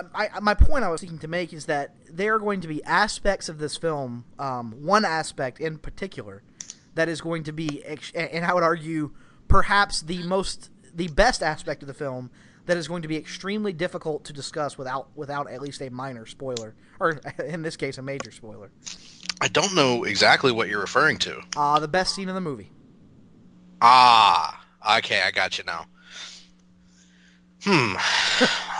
Well, let's do this. Let's go spoiler free for now, and then we'll transition into a spoiler segment, and we'll provide the timestamp in the description. Yeah, because this movie is really new. Like, I feel like a lot of people haven't seen it yet. Right, and that's fine. But it's just to have an in-depth discussion about it. In this case, most of the time I'm fine with going spoiler free. I just feel like it's going to be very difficult in this particular instance, and it will allow us to touch on the Zendaya element of it all, which is an interesting discussion that I think we need to have anyway. Right, because my issues with it are not what it would probably be perceived to be in certain circles. Right, so let's go spoiler free for now, and then we'll transition in later. Okay, so we've got Tyne Daly. Why are they listing it in this order? Who the hell is Anne Marie Hogue? I don't remember her in the movie. She's the head of Damage Control. Head of Damage Control, yes. Because this is also the introduction of Damage Control, as far as I know, Nick. I don't believe they've been. No, this is absolutely the introduction of Damage Control, yes. Yes. Marissa Tomei as Aunt May, of course. Good Lord. And thank goodness the movie does not run from how incredibly attractive she is. It actually plays a part in the story. Robert Downey Jr. appears as some guy named Tony Stark. And there's also a variety of appearances from others along the way that I don't want to spoil. Laura Harrier plays Liz, a senior at the school and Peter's primary love interest. He's got a crush on her. Basically, she fills the role that Mary Jane Watson filled in the very first Spider-Man movie, if I'm assuming most people have seen that. Yeah. Tony Revolori, not to be confused with Tony Marinara from WCW, plays Eugene Flash Thompson, Peter Parker's rival, classmate, and bully figure from the comics. And I think those are all the main players, if I'm not mistaken. Probably need to mention Ned Batalon as Ned. Yes. Or excuse me, no, not Ned Batalon. That's his actual. What's his actual first name? Ned was his character's first name. Oh, what is that guy's name? It might be Ned. Come to think of it. You know, Jacob Batalon. Jacob Batalon. Sorry. He plays Ned Leeds. That's right, the Ned Leeds, who went through a famous hobgoblin spell. He plays Peter's overweight friend, who, and I can say that because I myself am overweight. He's Parker's wingman, essentially, and they're best friends, they're best buddies. Interestingly enough, doesn't have a lot with Ned Leeds, the character. We'll get to that in a minute because you know who he does resemble. And who else? Oh, we've got Jennifer Connelly as the voice of Karen, the Iron Man suit AI for Peter Parker. And by Iron Man suit, I mean this is the suit that Tony has designed Peter, this high-tech suit that you see in all the commercials. Well, Karen is the AI in the suit, and it's pretty interesting little dynamic they have going there. Mm-hmm. And we also see various Spider-Man villains along the way in minor roles. Primarily, we see the Shocker. And we see the Shocker take on a little bit of an interesting role in this film, and we'll get to that perhaps in the spoiler portion, probably not. So the basic premise of this movie is what it sounds like. It's Peter is on. It picks up right after the events of Civil War, which we get a nice recap of at the beginning, and Peter is kind of patrolling the streets of Queens, where he lives with his Aunt May, and goes to school alongside all his friends that we mentioned, and he's getting bored and restless with just kind of being the friendly neighborhood Spider-Man who goes around and, you know, the most action he might get in a day is to foil a bike robbery or something. All right. Because he's had a taste of the big time in the events of Civil War. So it's very important, actually, that they open the film with that shot, with that little bit of showing you once again the effects of Civil War, or his not just his participation in Civil War, but by using a video diary technique, they're showing you his exuberance and his excitement at being exposed to this larger world of superheroics. So it's clear that he views himself as having taken a huge step forward in both his life and career after the events of Civil War. Yeah, and so he's just waiting on the call from Happy Hogan or from Tony Stark to get him on the next Avengers mission. Unfortunately, that call doesn't come, and he gets increasingly frustrated by this and feels like he's being treated like a kid, although his friend Ned points out to him early in the film that, hey, you are a kid. And what's really interesting about this movie is, as is no spoiler because it's all over the commercials, Tony Stark, aka Iron Man, takes on a bit of a mentor role for Peter.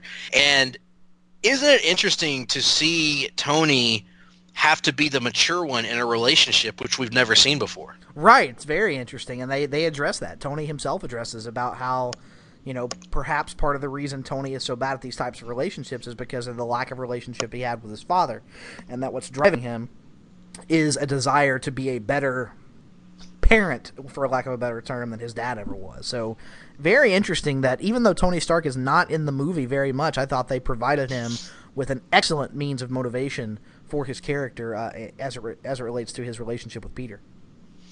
Now, that forms sort of the crux of the movie for Spider-Man. I think we don't really need to give away anything more about his development because that's basically it. That's what he's motivated by, is this desire to prove himself ready for the big time. On the flip side, the film's other major character is the antagonist, Adrian Toomes, a.k.a. the Vulture. Now, anyone who's followed the development of this movie, and anyone who's followed our podcast, knows that I think both of us, but especially me, probably, we're a little underwhelmed by the choice of the Vulture of all of Spider-Man's villains to use in this film. Well, I would say I was underwhelmed until the casting came along, and then I was completely on board at that point. Even with the casting, I was mostly on board because I love Michael Keaton, but the Vulture, I think, is one of the worst Spider-Man villains. I've always thought that. When I was a kid, I hated him. I had no interest in anything that he appeared in. I thought he was a stupid old man character that had no threat whatsoever to Spider-Man. I never bought him as a threat. I didn't find him compelling in any way. And so I was like, God, all the great Spider-Man villains, you go with the Vulture? But as they have done a lot with heroes, but very few times with villains. Marvel actually took what I think is a kind of corny comic book character and made him into one of the coolest characters in the MCU. And by that I mean they took a one-dimensional at times, non-threatening villain and made him not just a threatening villain, which we've seen in the MCU, but unlike so many of these Marvel Cinematic Universe villains, he is not one-dimensional. He's multi-dimensional. Got a lot of depth to this character. A lot of depth, to the degree that it's almost like the Batman movies where the villain is portrayed in a light that you can maybe you don't agree with what he does, you don't agree with all of his actions, but you get where he's coming from. Absolutely, and I think that was a conscious effort on the part of Marvel to really step up their villain game in this film, and I think they showed their commitment to that by think about the opening scene of this movie, Greg.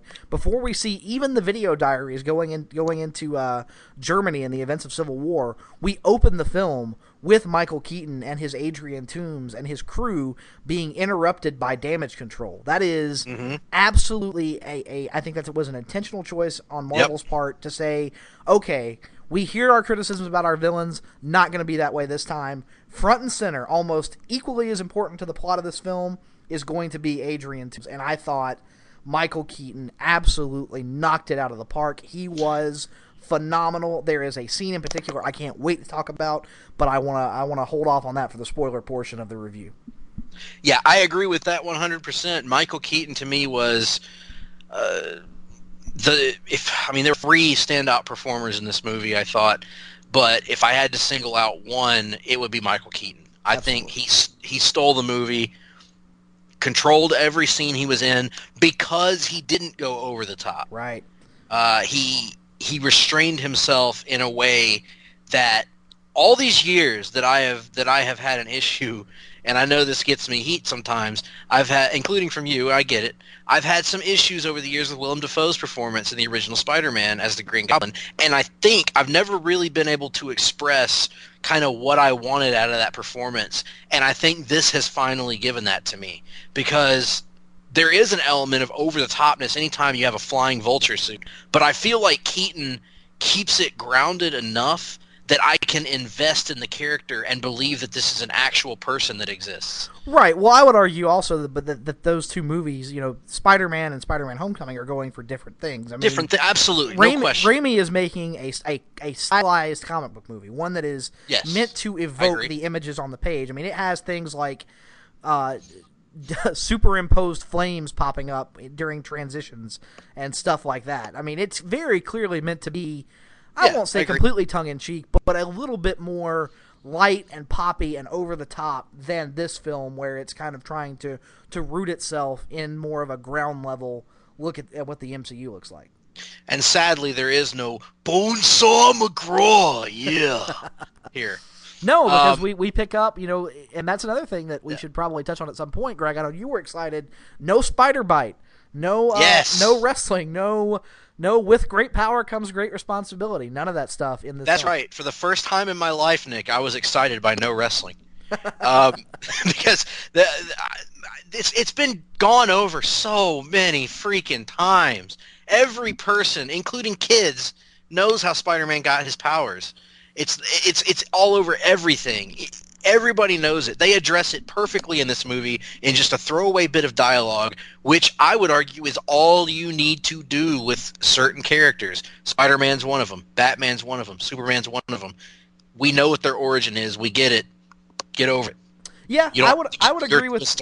I agree. There was really no need for the spider bite, and I thought they handled that perfectly. I have to admit, I was a bit disappointed at not one single "with great power comes great responsibility." See, I'm glad they didn't, because it's such a cliche at this point. It's kind of like you said with the pearls in Batman v Superman. Right. I'm kind of that same way, where like it's a cliche to the point that like everybody has done it. And I know we've only gotten 2 relaunches, but God, they hoed that ground over in Spider-Man 2 and 3 and in Amazing 2. And it's like, I understand there's a huge part of the mythos, and I do think we'll see it eventually. I think we might see it in the sequel or in the threequel or whatever. But I was kind of refreshed to not actually see a revival of that kind of concept in a Spider-Man movie. Sorry, I'm tripping over my words here.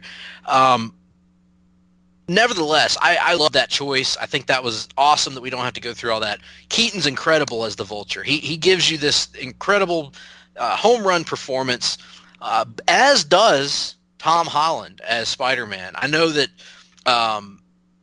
some people don't like this younger version of Spider-Man. I love it. I think it's so refreshing to see a high school Peter Parker that actually looks like he's in high school, Nick. Who does not? I mean, I haven't seen that criticism of Tom Holland. I read the comments, Nick. So okay. I've seen some complaints about the movie that I'm sure we'll talk about, but Tom Holland has not been one of them. So it was a little surprising to hear you say that. Right. I've read people that didn't like his casting in the get-go because they don't like the idea of doing a younger version of Spider-Man. Oh wow. And okay, I got you. I'm fine with it. I'll admit, it would be cool to see them go over some of the storylines from older Peter's life, but at this point, I'm just happy to see a young Spider-Man that looks young, acts young, is young, and can grow into the role over the course of time. And that's the beautiful thing they have here. When Robert Downey Jr. came aboard on Iron Man, I want to say he was already, what, Greg, in his 40s probably, early 40s, late 30s at that point. Yeah. Chris Evans, a young man, but still, Evans has always been a guy who's kind of had other interests. Hemsworth even was pushing 30 by the time he finally came to the role.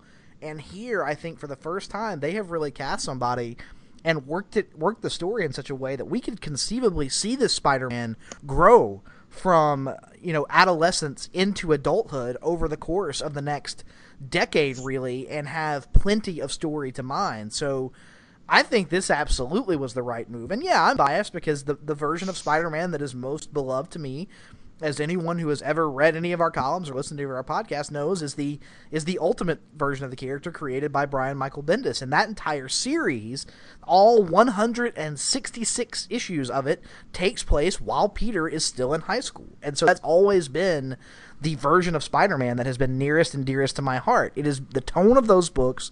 It is the high school the high school storytelling of it that has always been what I have really wanted from Spider-Man movies. And when we start to talk about how it compares to the Spider-Man movies, one of the things I'm going to bring up is I feel like they've gotten closer and closer to what I want, and this continues to move it in that direction. And see, the Spider-Man stories that connect most with me are the ones from when he was either in college or when he was out on his own as a professional. Right. So, like, when I grew up reading Spider-Man comics, it was the late 80s and early 90s. Yeah, and to be fair, in the mainstream Marvel continuity, that is the majority of the character's history. He graduated, I want to say, like... in the 70s, yeah. Or before then, even, because, let's see, Stan Lee started the book in 66, I want to say, and he was graduating high school by about 70 or 71. So, yeah, 70s, you're right. So really, the vast majority of the character's publication history was a young adult / college book, and then of course the marriage came along in the early 90s, and then it became more of a late 20s type book. I don't think Peter has ever really, unless you, I guess today he would, seeing as how he's CEO of Parker Industries. Probably the first time I'm pretty sure he's still supposed. I'm pretty sure he's just supposed to be like a 24-year-old CEO of a multinational corporation, because that's a thing. Listen, I love this movie so much, I would prefer not to sully it with thoughts of Dan Slott. Let's move on. Don't even compare that to Sully. Thank you very much. That's another story for another time. Nevertheless, yes, despite that, we have kind of different... I think that's probably going to be our main difference on the film is how it appeals to us emotionally. Right. But both of us, there's no dispute that this is a great first step for relaunching Spider-Man. And one of those reasons, we mentioned Tom Holland, and to me, Nick, I think that it's hard to say because I like Tobey Maguire a lot more than some of our friends group do, probably you included. But I loved Tobey Maguire, but this is a different take on Spider-Man, and it's probably the most accurate to how I view high school Spider-Man, because Peter Parker is down on his luck, stuff doesn't go his way, he's depressed a lot, but when he's Spider-Man, that is when he gets to let loose and have fun, and that's always been how I viewed the character. And I would argue that in this film we see more of that letting loose, more of the quippy dialogue. You above all else have been begging for jokey Spider-Man in the costume for the better part of 15 years now, and you got it. I mean, this film took it to another level.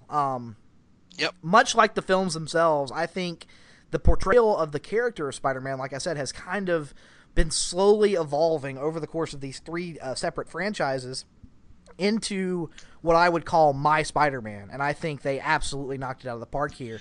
Another thing that we discussed is, and we brought this up around the time of Civil War, I know you and I talked about it, I think the accent that he goes with, Tom Holland is a Brit, not from this country, but he brings to the table a subtle, non-over-the-top Queen's accent that absolutely works for a kid who was supposed to grow up on, basically close to the poverty line in Queens. It absolutely works.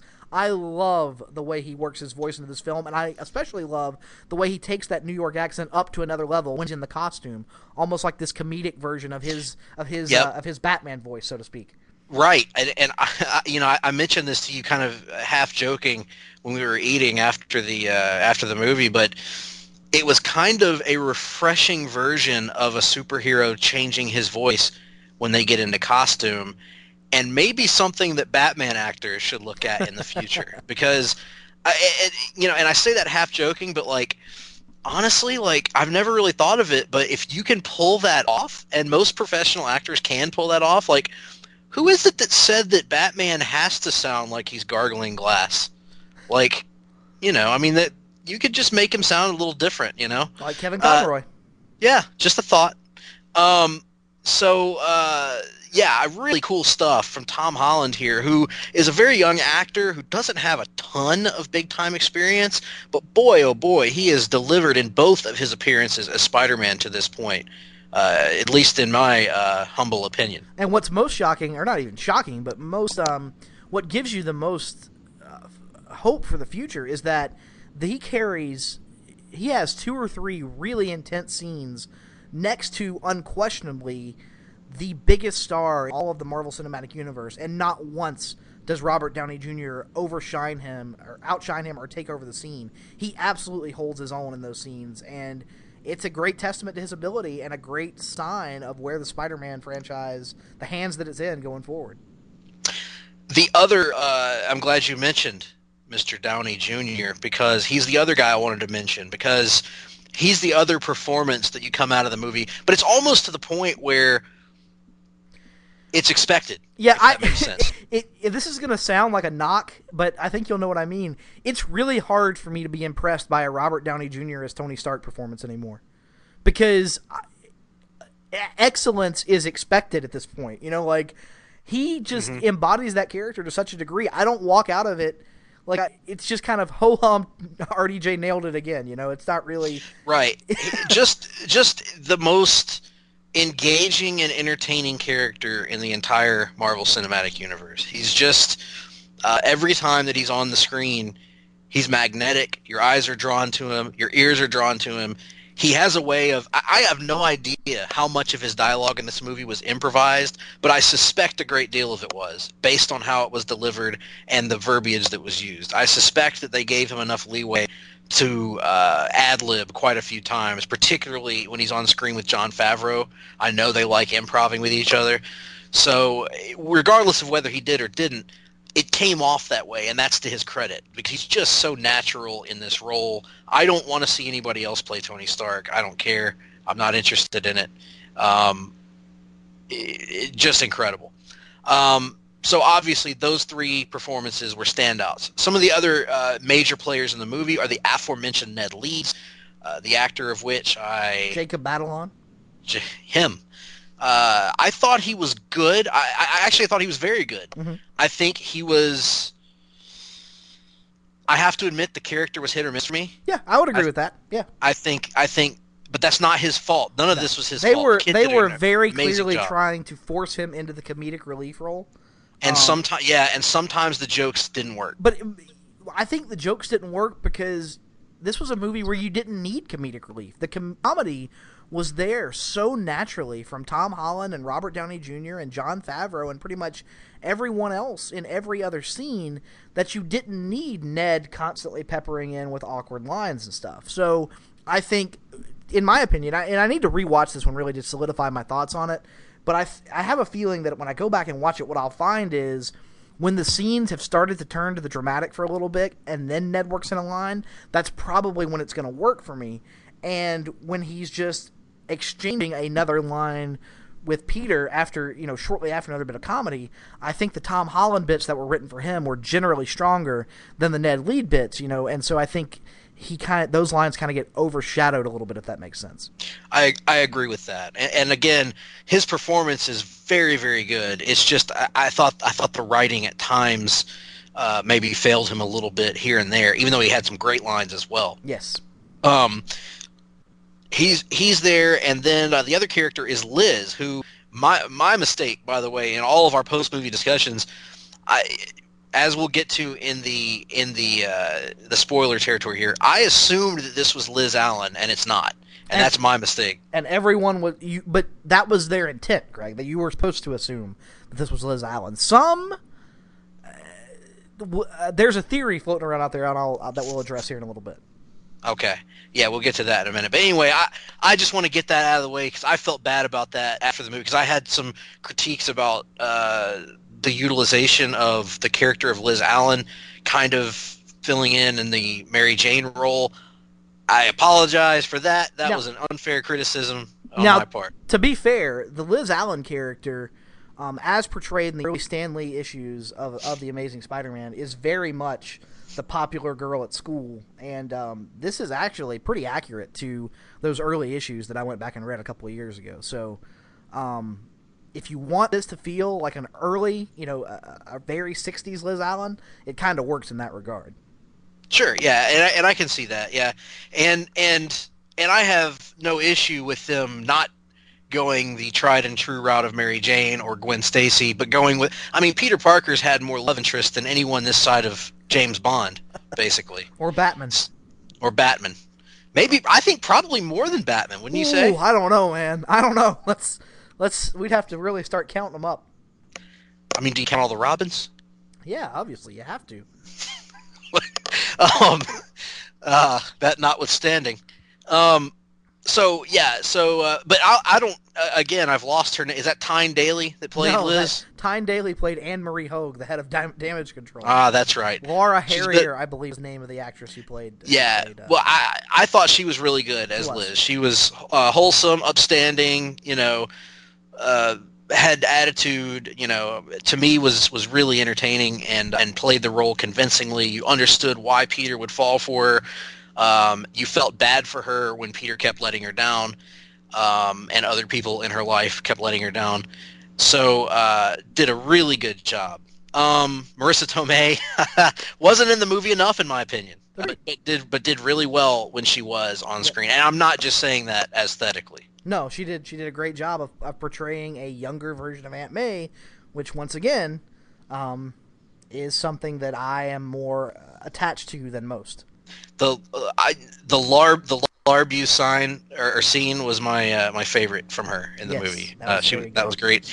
And I'm like you, Nick. I think it just makes more sense to have a younger Aunt May. Especially for a 50 is going to be in high school. Right. Aunt should be young and not 170. And no dust in her hooch. That's right. Although no, I'm not going to say that. That's a bit too perverted even for Nick. Now I'm curious. Well, I'll tell you later. I'll tell you tomorrow. Yeah. Anyway, the screenplay of this movie has so many different writers on it, Nick. I'm looking at this is on Wikipedia. It lists screenplay by Jonathan Goldstein, John Francis Daly, John Watts, Christopher Ford, Chris McKenna, and Eric Summers. Mm-hmm. Now, clearly this movie went through a bunch of rewrites, right? My understanding, and I don't know which ones are which, but I know that, for example, John Watts, and I want to say Eric Francis Daly was another one of the names you mentioned. My understanding is that those two were largely responsible for the creation of the script. and that those other names were kind of MCU specialists who were brought in to kind of massage some of the finer points to make sure that it fit, and that they were inserting references and callbacks and details that that would be from coming down from Feige. Again, that's not been confirmed anywhere, but that is my understanding of the scripting process for these films. Yeah, and hey, it worked. Yeah. Usually when you see that many names on a writing project, it's not going to be good. But in this case, it works big time. And I've seen some complaints actually online about how this movie screws up the MCU timeline. And to that I say, I don't give a shit. Kevin, I do not care one single bit. I assume you are referencing the 8 years later tag at the beginning of the movie that most people are assuming means that this movie takes place in 2020, since Avengers was in 2012. Right.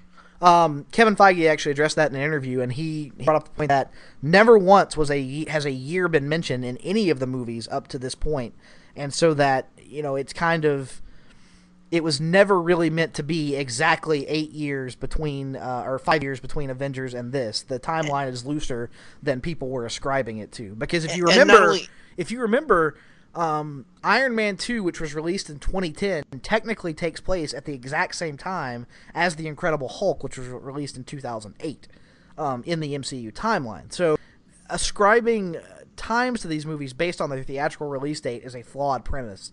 Not only that, but these are based on comic books. Comic books, people. Do we really want to get into the Marvel timeline right now? Well, and I think the timeline is fine because we haven't gotten to the time-travel-y, wonky portion of it. Right now, it works. If you just, take it at face value. If they tell you, hey, this happened when, just go with it. Don't try There's are articles that are getting into Agents of S.H.I.E.L.D. and the TV universe and things that are but ultimately, it doesn't matter. I mean, comics have had flexible timelines for years. Spider-Man was in high school for forever. He was in college for even longer. I hate to use this analogy because I eventually grew to hate this timeline so much, but you kind of have to look at the Marvel Cinematic Universe at this point as not unlike the old Star Wars expanded universe. And what I mean by that is there are different levels of canon. The movies are canon. They are 100% canon, and they supersede everything else, whether it's a television show, an animated project that's supposedly set in the MCU, the Netflix shows, whatever. It's the movies sit atop this pyramid, and everything else kind of falls below that. So when in doubt, go with what Kevin Feige is telling you on screen. That analogy works perfect, Nick, because just like the Star Wars extended universe did with Palpatine, they took the character of Coulson and had him inexplicably survive a clear on-screen death. So, good for them. Yep. Nevertheless, the movie's great. The movie's really fun. A great addition to the Spider-Man lore and a great addition to the Marvel Cinematic Universe. I feel like, I know that I'm way off of what majority opinion is on this, but I feel like it's a bit of a righting of the ship after what I thought was not a bad movie with Doctor Strange, but a lackluster movie, because now we've had Guardians 2, which I kind of count almost as its own thing because it's kind of doing its own thing, but now we have one that's really closely tied into the MCU again, and it really is a much better movie, I feel, than what we got with Doc Strange. So I would definitely, for me, this is a must-see movie. Go check it out at the theater. I think it was a great first chapter. I know you agree with that, Nick.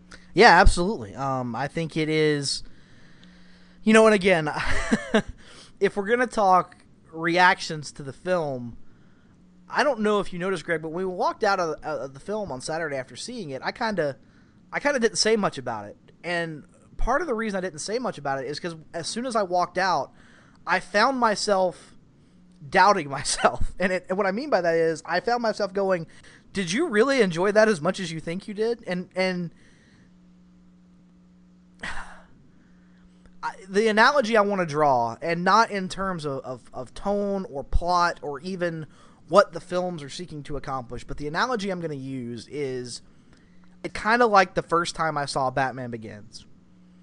I have seen good Spider-Man movies before. I have seen Spider-Man movies that I enjoy more than a lot of other people enjoy. Just like I had, seen Batman movies to a similar degree. I had not seen a Spider-Man movie up until this point that felt like such a positive first step for the character and felt like it was laying the groundwork to such a degree and felt like it was giving me almost everything I want out of a Spider-Man movie in terms of tone, in terms of approach to the character. It really does feel to me anyway almost like the Batman Begins of Spider-Man movies. And not to tell tales out of school, but Batman Begins is to this day among my favorite films of all time. And I don't want to place this into that pantheon upon first viewing. And I don't know that it will fall there ultimately, but what I will say is on first watch, I think, for me, personally, this is probably my favorite Spider-Man movie I've seen. And I sketched it out earlier at work off the top of my head. And I don't know if it ultimately is going to fall there. Right now, I've got it as a top 5 MCU movie for me. Wow. Wow, that is high praise, my friend. I cannot go that high on it. And that's no, yeah, I mean, right. It's all, shit. It's everybody's got their, like I said from the beginning. That's kind of what I was setting people up for at the beginning. You had a very strong visceral emotional reaction to this movie. Yes. And with all of the praise that I've had for it, and again, I feel like I've praised the movie a ton because it deserves it. I did not have that reaction to it. In fact, when I left the movie theater, I didn't say much about it either, as you recall, Nick. It took us until we went to eat that I actually started talking about it. And the reason for that is I kind of felt weird because I didn't have a strong emotional reaction to it. Like there were a lot of things I really enjoyed about it, but when I left the theater, for me, I left the theater thinking, well, that was worth going to see. That was a good movie, but it wasn't like, for me, when I left Guardians 2 or Wonder Woman or certainly Logan, which to me is in a different category. Oh, absolutely. It wasn't a movie that I left being blown away by, where I was just like, God, I got to go see that again. Yeah. Like, for me, I left the theater and I was like, that was a good Spider-Man movie, a great first step for this franchise. It was kind of, I'm trying to think of the last comic book movie I would compare it to, because it was way better than Doctor Strange. It was way better than some of the last few that have come out before that. Maybe a good example would be trying to think back to the MCU movies. I don't think it was as good as Civil War, and I didn't think it was as good as Guardians 2, but maybe something along the lines of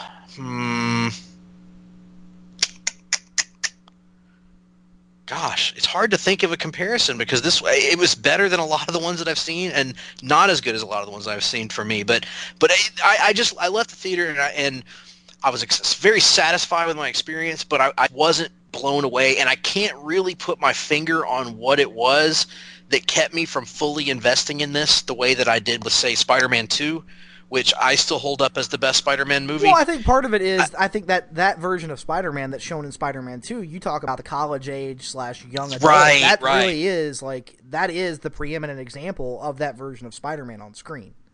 Right, and I think that's also the only one of these movies that had a villain that I think was probably even a little bit better than the Vulture was in this, in terms of the Doc Ock.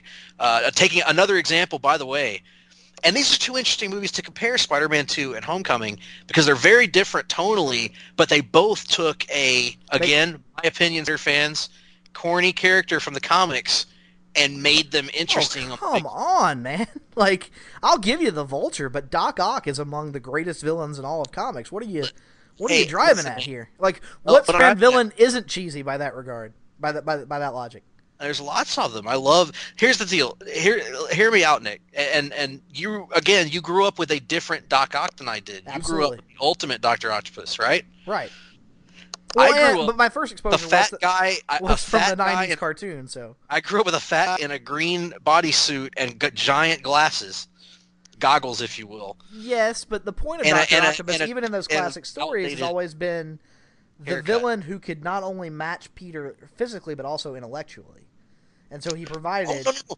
I get that, but I'm just telling you, when I was a kid, I wasn't interested in reading about Doc Ock because look matters a lot when you're a kid. And I feel like if your first Spider-Man comic had a character that looked like Dr. Octopus, you might have put it down. I'm just saying. because the haircut, everything about he looked like Elton John, and when I was a kid. Well, and so he's a bitch, and the bitch is back after all. Exactly, and I feel like the movie made that character relevant in a way that he hadn't been to my generation, not to people that read him in the '60s or the '70s or whatever, but to my generation. They made him, because remember, Nick, I was the generation that they created Venom for, and Carnage, and people like that. So it was a different era of kids. Some would say a stupider era of kids, of which I am one. But nevertheless, Spider-Man 2 took that character, and I still think is the best of the Spider-Man villains on the screen. But Vulture is certainly very, very close. And so my ultimate Cliff Notes version of this is, loved the movie. I think it's my second favorite Spider-Man movie because I do think this was a better first movie than the Sam Raimi first Spider-Man movie. I think this was more – it had less warts and it had fewer things that are going to age poorly, in my opinion. Maybe I'm wrong. Maybe in 10 years I'll look back at this and I find things just like I did with the Raimi Spider-Man that I don't like. But I don't see a lot of those, honestly. I think there's a potential for that. Honestly, because so much of this movie is focused on high schoolers and teenagers acting like teenagers. And they're going to change a lot in 10 years. 10 years, teenagers are going to change a lot. So, but I think what's really cool is, like I said earlier, it is entirely conceivable that we could still be getting Tom Holland Spider-Man movies 10 years from now. And so if you have that Tom Holland to compare to this Tom Holland, it won't feel as silly and out of date because you will have watched that process of growth over the years, and that is what I am most excited about. It is. I'm trying to think. Other than Harry Potter, have we ever even really had a movie franchise where we've seen that happen? No, we haven't, and that was the comparison. There were two comparisons that were always thrown out for this approach to the Spider-Man franchise. One was John Hughes, and the other was Harry Potter, in terms of taking a serialized approach to looking at this kid's life as he grows up. And I think that's such a great approach to take. To call back to the Batman Begins analogy I made earlier, my challenge now is going to be keeping my expectations low for the next movie, because I think they absolutely laid the foundation in such an expert fashion that I expect them to drastically improve upon this in the next film, and that may be a tall order.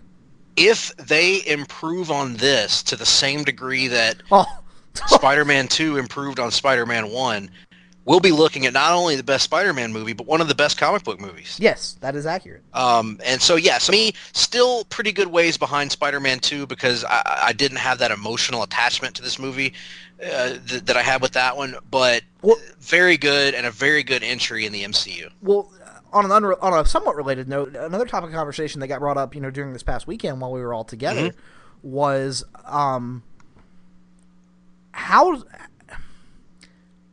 Is it not obvious at this point that 2017 is the greatest year of comic book film ever, perhaps? Yes, absolutely. I don't think it's even close, because I think the year that you think of maybe would be 2008 with the Avengers and the Dark Knight and the Incredible Hulk. With Dark Knight, you mean Iron Man? I'm sorry, with Iron Man and the Dark Knight and the Incredible Hulk. But while maybe the heights weren't reached to that level yet, you can certainly make an argument with Logan out there, but as far as consistency goes, no other year comes close. Even 2012 had the Avengers, Dark Knight Rises, and what else? 2012 would also had Avengers, Dark Knight Rises, and was First Class that year? I think that was 11. That may have been it then in terms of big time releases. This is the year. I mean, you think back. I finally watched Lego Batman Friday night, which was really good too. So. We've had Lego Batman, we've had Logan, we've had Guardians of the Galaxy Volume 2, we've had Wonder Woman, and now we've had Spider-Man Homecoming. Even if Justice League and Thor shit the bed, it's still going to be the best year ever for comics. You know what's crazy, and that's another point I wanted to bring up? How likely is it that when all is said and done, Justice League won't even be a top 5 comic book movie for this year? I think there's a good chance of that. I think there is a good chance of that. And maybe that's the thing, Nick. That's probably a good way for us to think about it, because I'm approaching that project with the lower my expectations. Yes.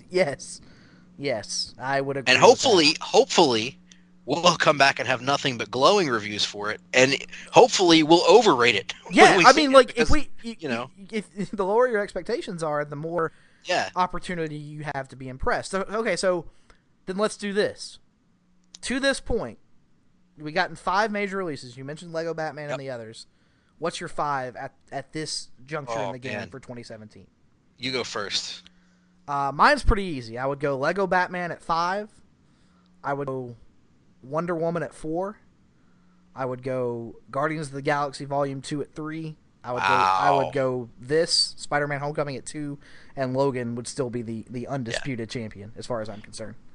Mine would be Lego Batman at 5. Spider-Man Homecoming at 4.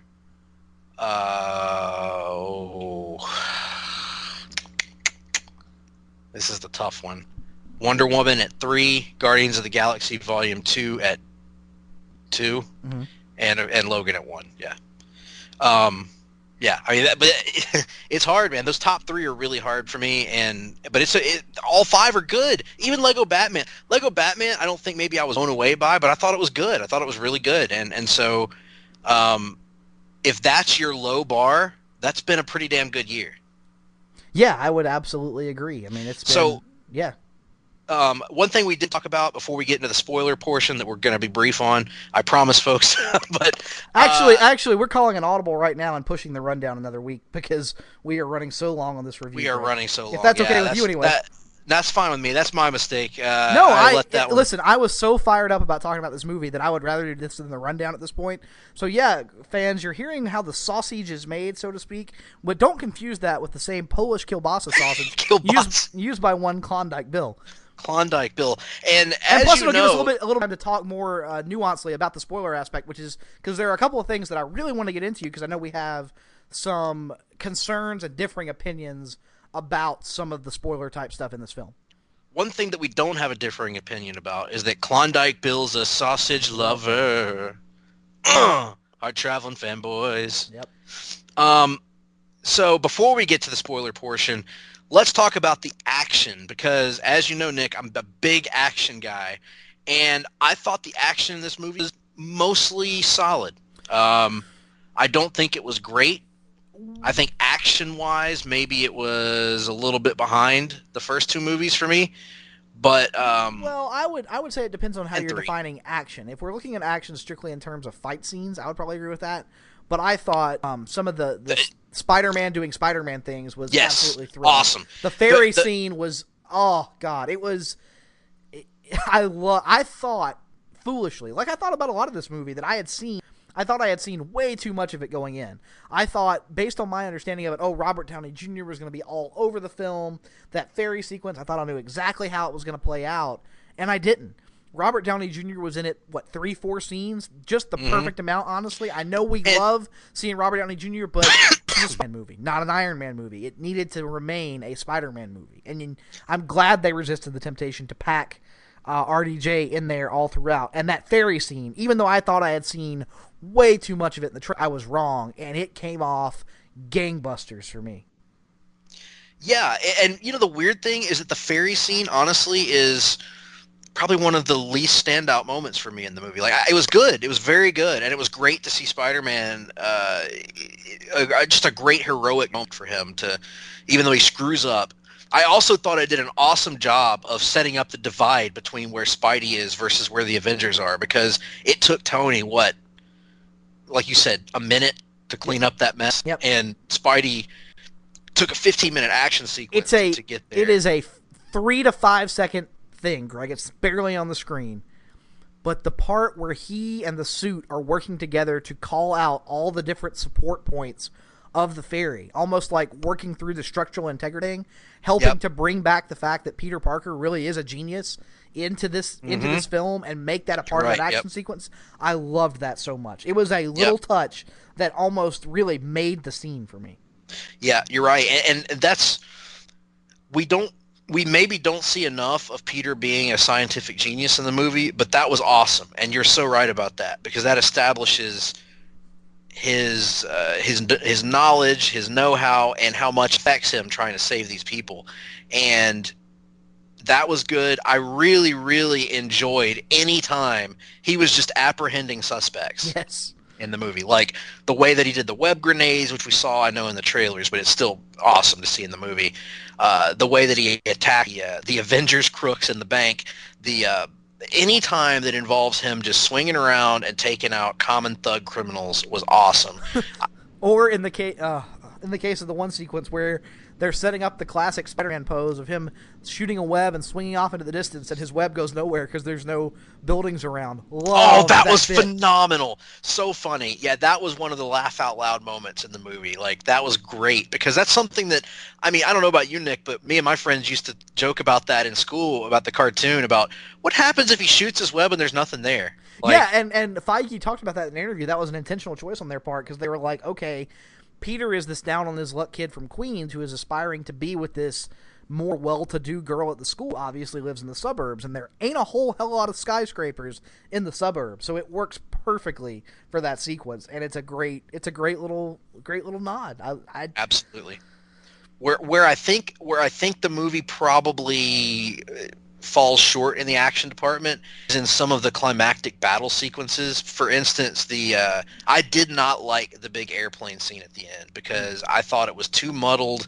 It was difficult for me to tell what was going on at various points, and this wasn't a problem in that scene, but there were certain scenes in the movie where I thought Spider-Man didn't look as fluid maybe as I thought he could, and as he did in Civil War. But I think that that battle sequence at the end kind of left me a little flat, honestly, because it kind of fell victim to what we've talked about in sometimes in Zack Snyder movies, where it's so dark and it's so jumbled that it's difficult at times to see what's going on, and so yeah, for me that one kind of fell a little short, but overall solid action. I thought a step up action wise from the Amazing movies.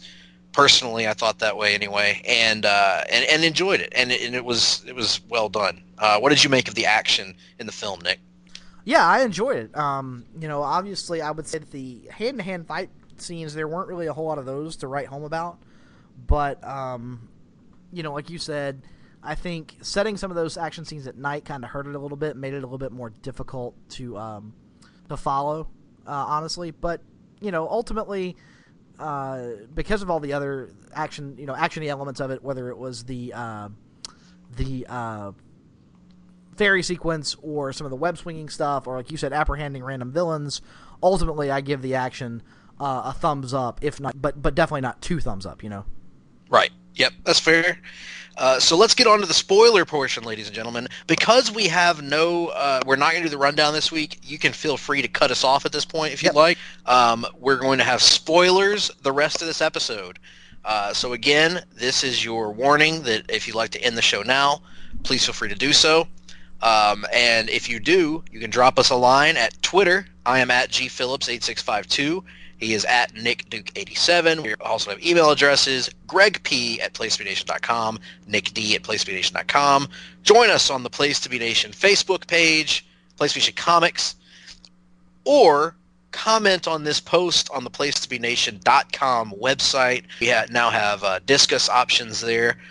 Or discuss, I'm not exactly sure how you're supposed to say that. Nevertheless, let us know what you thought about Spider-Man Homecoming and about our thoughts on Spider-Man Homecoming. Now, spoiler territory in 5, 4, 3, 2, 1. All right, so what aspect of this movie you want to get into first? I'll let you drive the discussion there, because I'm sure I'll have plenty enough thoughts on pretty much every point. Well, one thing that I want to talk about, I guess we've talked a lot about how this movie captured the spirit of Spider-Man comics, whether it be Ultimate Spider-Man, whether it be Stan and Steve from the early 60s. Let's talk about some of the changes that were made in the movie. And let's start out with, let's start with Flash Thompson. Sure. Who traditionally is the definition of a jock. He's a bully who's on the football team or the basketball team, depending on which version you're reading or watching, and basically always dumps puny Parker into the trash can, shoves them into lockers, is basically an idiot, but someone who eventually over the years grows to respect both both Spider-Man and Peter. Here he is reimagined as a member of the what are they, the academic decathlon team. Academic decathlon team. Yeah, I don't know what they call it at our school. Our school called something very Scholars Bowl. Scholars Bowl. Yes, we were in the Scholars Bowl, and we had the high Q team. Oh God! Which you can imagine. You can imagine. You probably loved that. Oh yes, I was all about that. Yeah. The interesting thing here is they've reimagined Flash as as a member of that team. So he's smart. He's just not as smart as anybody else on the team. Right. Yeah. And he's still a bully. He's just a different kind of bully. He's not a physical bully. He's more of a mental and verbal abusive bully of Peter. And calls him Penis Parker. Which is admittedly more 2017 for a 15-year-old to work penis insult than it is puny. Like, definitely updating that one for the times, in my opinion. True. And I think hopefully the idea was this, but it comes off so lame that it makes you kind of hate everyone in the school for laughing at it, because it's like it's not even original, like it's not creative in any way. And I think that's the idea, because that's what high schoolers are. Yes. Your high school bullies are not inventive. Well, and Flash Thompson in particular is not inventive. Like, that's the idea. Right. What did you make of Flash in the movie, Nick? Did he work for you? Did he not work for you? What did you make of him? He worked for me. I would argue that as long as you have the overly antagonistic nature of that relationship, in terms of Flash clearly looking down on Peter and thinking he can kind of push him around verbally, I don't think the jock aspect of it is as essential to the character as that antagonistic relationship is. One of the things we found out is over the last, year or so, Greg, is that you don't necessarily have to be a jock anymore to be a major bully. And I think Flash is just an updating of that character for a modern context. And in the context of this film, it's important to note is that Peter is actually attending a magnet school, for a lack of a better term. So a completely idiotic Flash would not work in the context of this film. He has to at least have intellectual ability. Right. I guess I just kind of prefer Flash as a jockass, so to speak. But I agree with you. He still worked for the most part. The actor did a good job. All the actors in this movie did a good job with what they had. And I think he did a good job. And I'm also reminded of Ryback and how he doesn't like bullies. He doesn't like bollies. Yeah. So that's also an aspect to consider. So Flash Thompson, to me, of all the changes, was fine. Liz, we talked about earlier. I want to talk about her again. We kind of hinted at this earlier, Nick, but you had something you wanted to talk about in regards to her. I liked Liz in the movie. I enjoyed her. I thought she did a good job. Mm-hmm. And Liz Allen, let's assume that, I know the idea to get you to think that, but Liz Allen's a character that's been many different things and has kind of been overshadowed and forgotten, kind of like Betty Brant over the years. And I have no issue with changes that you make to Liz, because honestly, what I know Liz most for is being Harry Osborn's wife. Right, and I think that's gonna frame the discussion, is because like I have very little recall of that time period. I've probably only read it, a few random issues here and there of that time. And so what I have been exposed to Liz Allen through is either the Ultimate version of Liz Allen, who I believe wound up being that universe's Firestar, or the early 60s version of Liz Allen, which this was very clearly modeled after and does a pretty good job of portraying. Mm-hmm. Now, what were you mentioned something about a theory about her or something? Yes, a lot of people.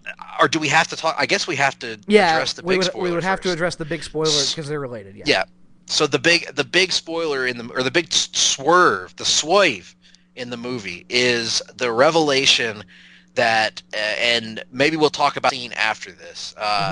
The revelation that Liz is actually Liz Toombs, and she is the daughter of Adrian Toomes, aka the Vulture, and this cleverly doesn't get revealed until late in the film. Last 35 minutes or so, I would say.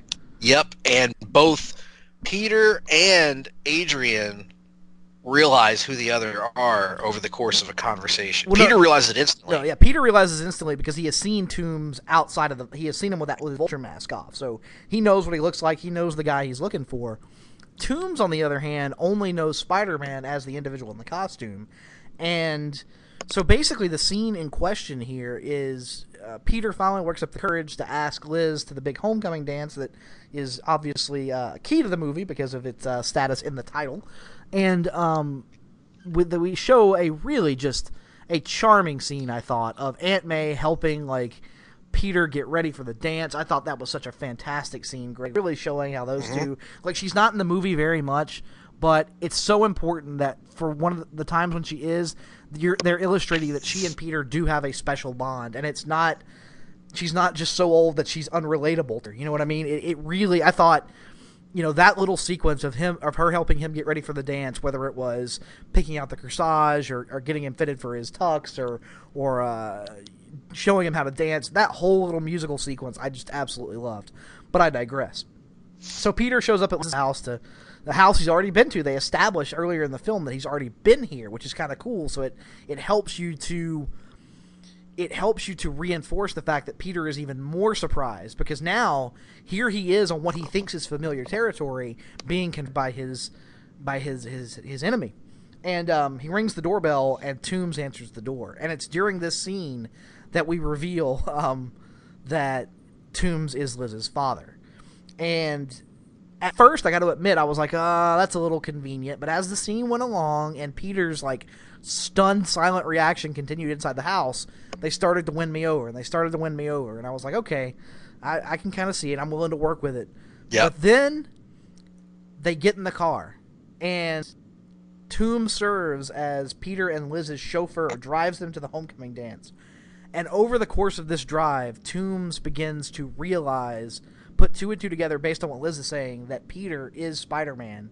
And what follows, Greg, is what I would argue one of the most tense scenes in the entire Marvel Cinematic Universe. I loved this scene. I thought Keaton absolutely nailed it. Tom Holland absolutely nailed it. Laura Harrier, hey, give her some credit. She played her role well in the scene as well.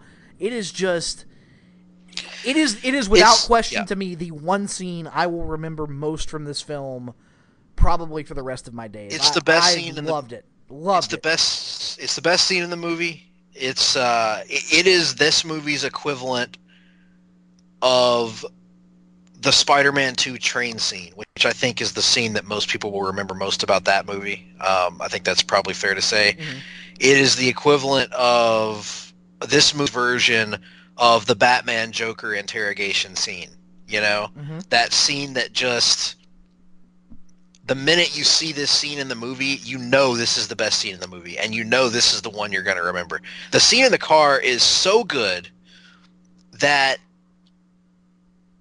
if there's any doubt how great Michael Keaton is, watch that scene. If there's any doubt how great Tom Holland is, watch that scene. And the scene builds. The tension builds and builds and builds. And just when you think they're about to let the tension out and the scene has reached its apex, they pull up to the doors of the dance, and Toomes says, honey, why don't you go inside? I got to have the dad talk with Peter. And the scene, which was already amazing, jumps to another level for the next 60 seconds. It is remarkable. What makes the scene work so perfectly is not just the acting, not just the tension in the scene, but it's also the writing, because it works on two different levels. You've got, on one level, you've got the Vulture talking to Spider-Man, but on the other level, you've got a protective father talking to the guy that's dating his daughter. Yep. And what the line that makes the scene for me is the very last line of the scene, when he tells Peter, now go in there and show my daughter a good time, but not too good. So you almost have this thing of, okay, he's just threatened my life as the Vulture, and also he's threatened me if I go too far with his daughter. So it's like the ultimate nightmare for a teenage boy. And amazing scene. But going back to what you said about how you weren't sure at first because you thought it was... One other thing I wanted to call out, Greg, you mentioned the writing. How about the camera work? The shots of... It's almost shot from the perspective of Peter and Liz, and what you're seeing is the rear view mirror as Keaton is glancing backwards at you. You know what I mean? Yep. Amazing camera work. And, like, in his eyes alone, Keaton is selling the scene. It is...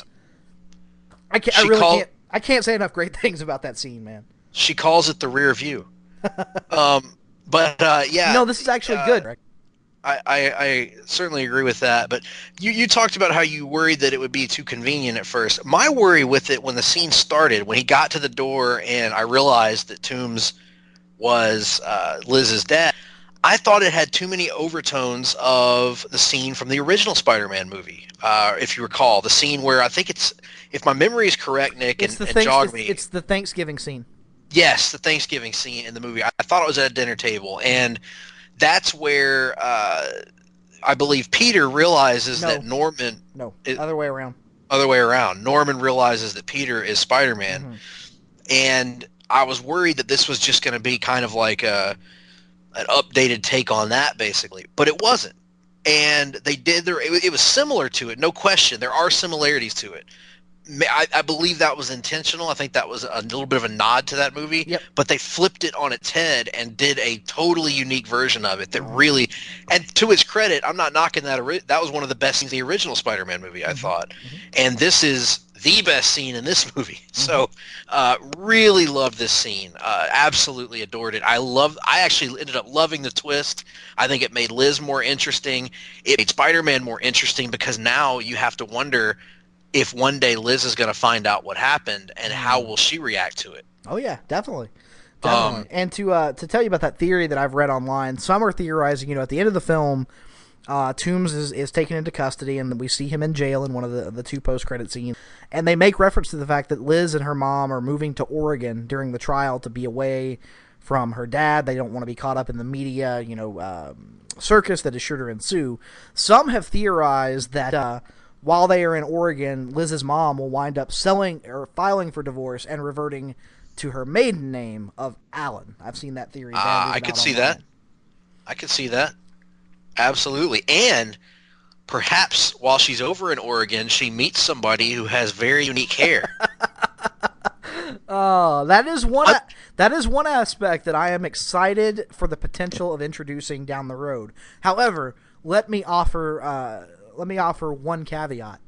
I think they should wait until if they get to the college years. I think that would be really cool to introduce the idea of Peter being separated from Ned due to their choices later in life and having to create new bonds and new friendships, and that would be your opportunity to bring Harry Osborn in. My big deal is I don't care if and when or how they do it. I just want the hair to be right.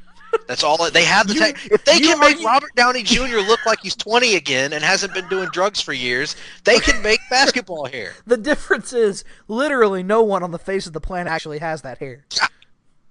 Jerry Lee Lewis came close back in the day. When Jerry Lee Lewis did not have basketball hair. He came close. If you look at some of the videos, it kind of looks like it. Oh man. So I think we've covered all things. Let's jump over to one other thing before we get to the later reveal that I'm sure we're going to have some unique thoughts on. Yes. I'm telling tales out of school already. That Aaron Davis scene with Donald Glover being revealed as Aaron Davis, a.k.a. the Prowler, which instantly, when the words the Prowler and Aaron Davis were said, I knew who he was. But then in the scene with Spider-Man, he mentions how all he's trying to do is make sure the neighborhood is safe because he's got a nephew out there. That was a mark-out moment for yours truly. Yep. Very, very cool to see. I don't have any exposure to Miles. I've never read Ultimate Spider-Man past the first couple volumes. But very cool homage to a character that is beloved in the comics. And you have to imagine, despite what comments have been made, that there are plans in place for Miles Morales to eventually appear in the Marvel Cinematic Universe. And I think they'll do it a little bit differently than the comics. I think they will have them simultaneously at first, and then eventually whenever it's time for Tom Holland to go his separate ways, you'll have Miles there having already been established rather than trying to start him fresh the way they did in the comics. I think that is the way to go, in my opinion. Mainly because I'm all for Miles. I want Miles, but like after seeing Tom Holland Peter Parker, I just don't want to let it go anytime soon. No. I mean, we're talking already in this podcast, Nick. You were talking earlier about 10 years in the future having still Tom Holland as It's Spider-Man. really not that far, outside the realm of possibility, Greg. We're going up on 10 for... I was like, once you consider by the time Infinity War airs next year, that will mark the 10-year anniversary of Robert Downey Jr. as Tony Stark. May of 2008 to May of 2018. Yep, and then in a couple years, in 2020, it'll be 10 years since Terrence Howard not being Rhodes anymore. Or 10 years of Chris Hemsworth in our... A decade of decadence, as they say. Damn, pal. I kind of like that guy. So that, I'm trying to think of anything else spoilery that we could talk about. Yeah. I want to know if did we just hit on the same one at the same time? Yeah. Let's say it in 3, 2, 1. Gwyneth Paltrow. Oh, that's not what I was going to say. Oh. Gwyneth Paltrow pops up in the movie for the first time since Iron Man 3. Yep. And Nick, this caught me off guard because this is a pretty huge character development for Iron Man, actually. Yes. And it takes place not in an Iron Man movie. At the very end of this movie, in almost a throwaway scene, or what seems like it could have been a throwaway scene, we get the proposal of Tony Stark to Pepper Potts in the most Tony Stark way possibly imaginable. I was glad they did not go for some grand, overly romantic gesture at that point. I thought that was handled in an expert fashion by the writers of this film, and Kevin Feige shepherding that vision, I'm sure. Did you buy Pepper going for it? Oh, yeah, absolutely. The only aspect of it that kind of bugged just a little bit was it was like the breakup occurred off-screen and the reunion occurred off-screen. And so I wonder what happened in those interims to make them go from breakup to reunion to marriage so quickly, Yes, I agree with that. I think we've seen that happen a few times with the MCU movies to this point. Well, not a lot, but remember between Iron Man 3 and Age of Ultron, something happened apparently where Tony decided to stay Iron Man, and we don't know what that was. But interesting, no doubt. But I enjoyed her cameo. I really have grown to love her as Pepper Potts, so that was cool to see. What were you thinking about, Nick? Oh, I was thinking about the inclusion in both the ferry scene and the first or the mid-credit scene one Mac Gargan. So, yes, are we assuming that potentially the Scorpion will be the main villain of the next Spider-Man movie? I can see it, although it begs the question: who turns him into the Scorpion? Interesting. I would tell you what I would do, Nick, and they're not going to do it.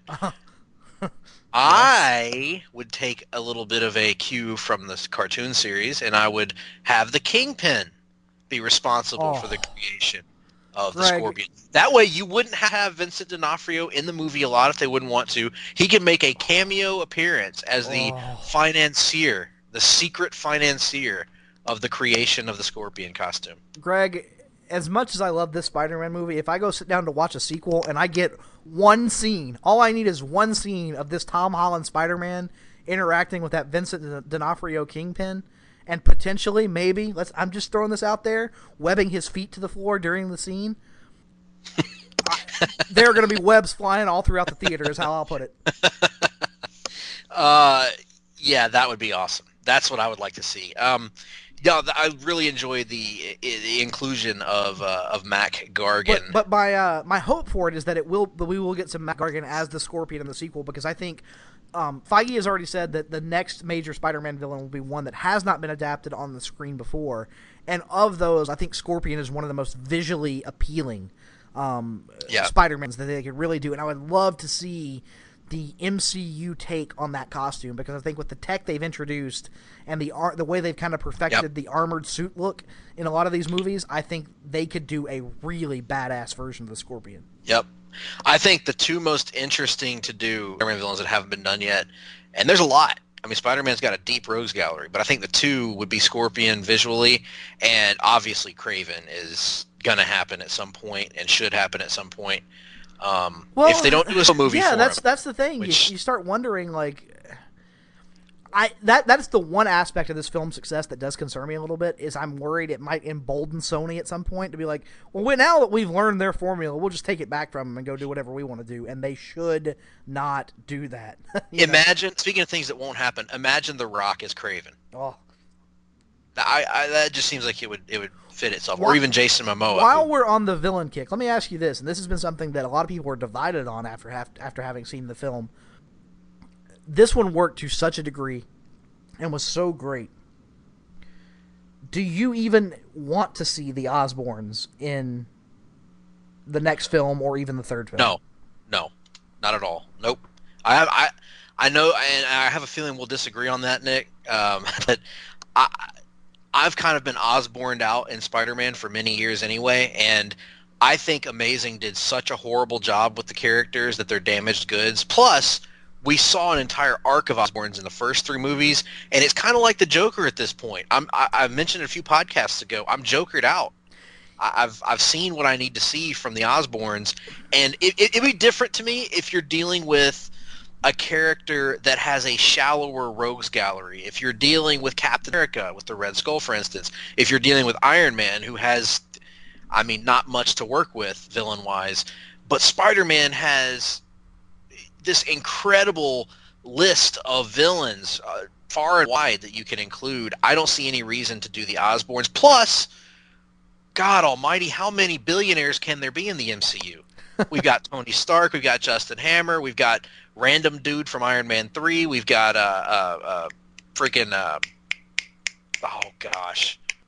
Redford's character. Oh, of course, he's a government guy, a little bit different, but there's a lot of, what I'm getting at, there's a lot of rich people in the MCU, and I don't think there's any interesting ground to really go over with that hasn't been done yet in that particular cinematic universe, personally. And my counter to that would be, yes, we've seen the Osborns done before, but we had also seen the Joker done before Chris Nolan got a hold of it. And after seeing what Feige and the people at Marvel are doing with the Spider-Man character, I want them to do the Osborns. I want them to give me the version of the Osborns that I would really love to see. I think the Green Goblin is as iconic to Spider-Man as someone like, I won't say quite to the level of the Joker, so I'll say someone like Ra's al Ghul is to Batman. I think it's something that you need to do at some point. And I'm fine with them waiting, but I want to see it at some point, and I want to see it really, really badly, honestly. Because I feel like the best version of that Osborn story is still out there to tell. I think the original trilogy told it really well until the third movie. But then you got to keep in mind that that's Harry was kind of a supporting role in the second one, so that's really, I would say, like 40% of the story they kind of botched. I want to see, I want to see it done well. I don't know, man. And the difference with the Joker is it had been, Dark Knight was 08, 89, Batman was 89, so that's 19 years between the portrayals. That's a good point. I don't need to see it that close, man. Like, especially when there's so many characters that haven't gotten their just due. And look what happened when DC tried to revisit the Joker with Suicide Squad. But I would argue that wasn't that had little to do with doing the Joker so soon after Heath Ledger as it did with the particular take on the Joker they chose. Certainly, I'm not defending the take, but I think it faced challenges regardless, due to, now you can make the counter argument there of there is no portrayal of the Osborns as iconic as the Ledger Joker, and I agree with that, but I don't know. For me, I feel like there's a lot of cool characters you can go through before you have to get back to the Osborn well and tell that story. And I think they're going to do it. They can still do it eventually, but I still have never seen Spider-Man and the Kingpin on the screen together. You know what I'm saying? Like, yeah, there's a lot given the current division in Marvel between the film and television sides, I just worry that's not going to be possible. I would love to see it as well. Don't know how likely it is. And I'm not advocating for setting up Osborns in the next movie or anything. It's just I would like to see them do it at some point. I think in a third film, if you want to start to tell the story and then maybe stretch it out into any subsequent films, I think that would be a fantastic approach to take. Now, the one element I think that is left to talk about here, Nick, is the big, I think probably the thing that left me with the scratching my head probably the most of all of the changes in the movie. And That is the reveal towards the end that the character of Michelle, who's played by Zendaya, is known to her friends as MJ. Now, what does that mean? Some of you may be asking, I suppose.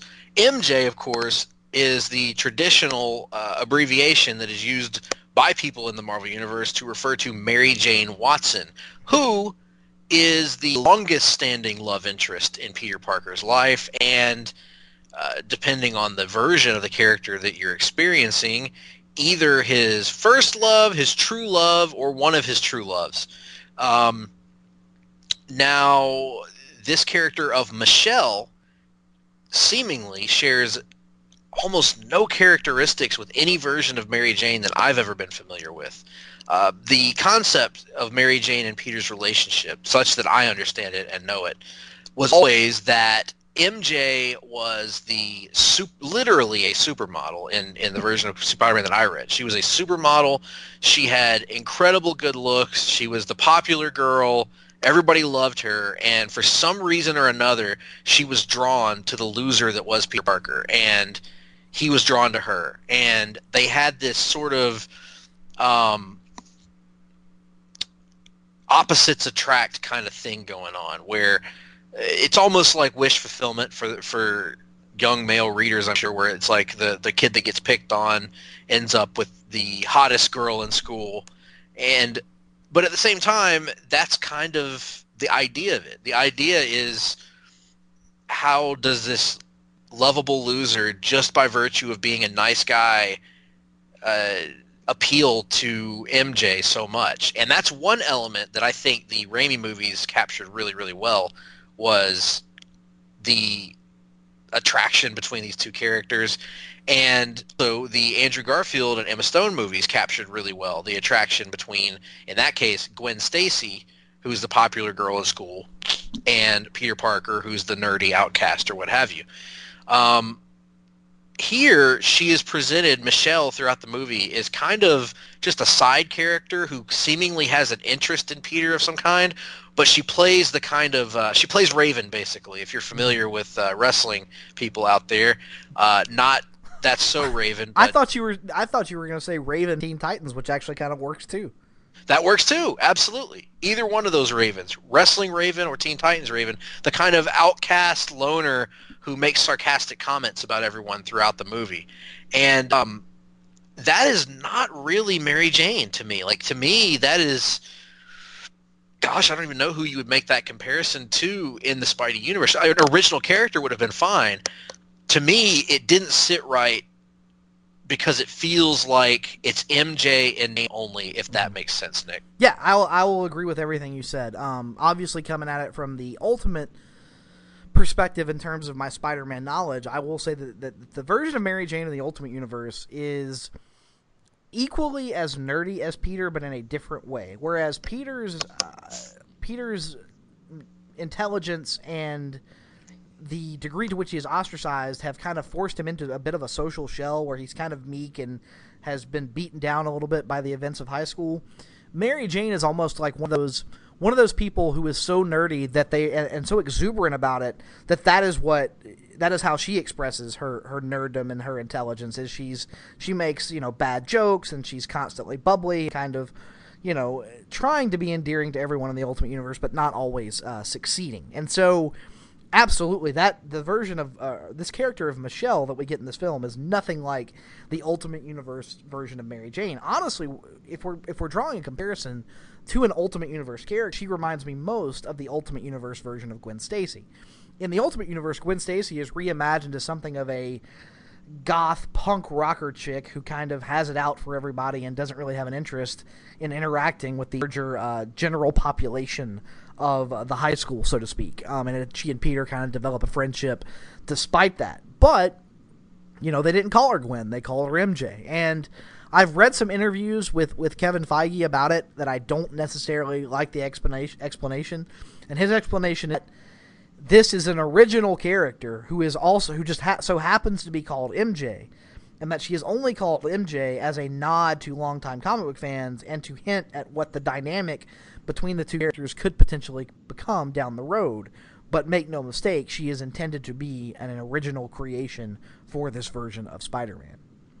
To me, I think that's a little bit too much like trying to have your cake and eat it too.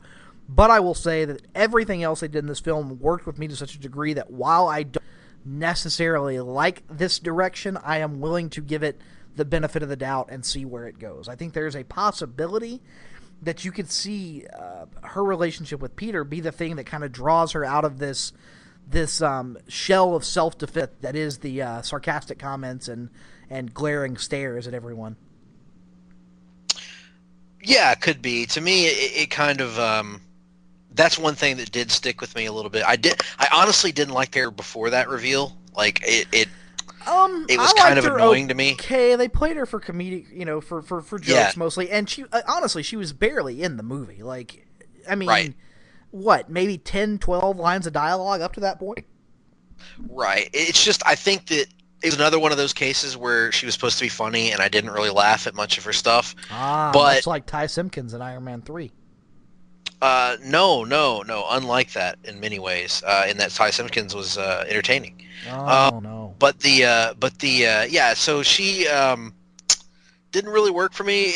Not in her performance. Again, she was good. All the performances were good, but the MJ reveal just really stuck in my craw because I was like, okay, you just established a character in Liz who was like Mary Jane and did a really good job of being endearing and making me want to see more of her and to see how her character reacts to all this. And now you've pretty much written her off, and now you're going to be focusing on the other girl who I really didn't care about during the movie or like. I think one of the things, and granted, now you've read more of the 80s and 90s Spider-Man than I have, but one of the things that was problematic for me going back and reading some of the 60s and 70s stuff is Peter's respective love interests, as was indicative of a lot of female characters back in the day. They were all actually the same. Liz Allen, in terms of personality compared to Mary Jane Watson or Gwen Stacy, they were virtually interchangeable in my view. And I think what this was an attempt to distinguish, these two characters and make it clear that, Peter's interest in Liz Allen would not necessarily directly translate to an interest in Michelle, as I'm going to call her, because I don't see it still. Right, yeah.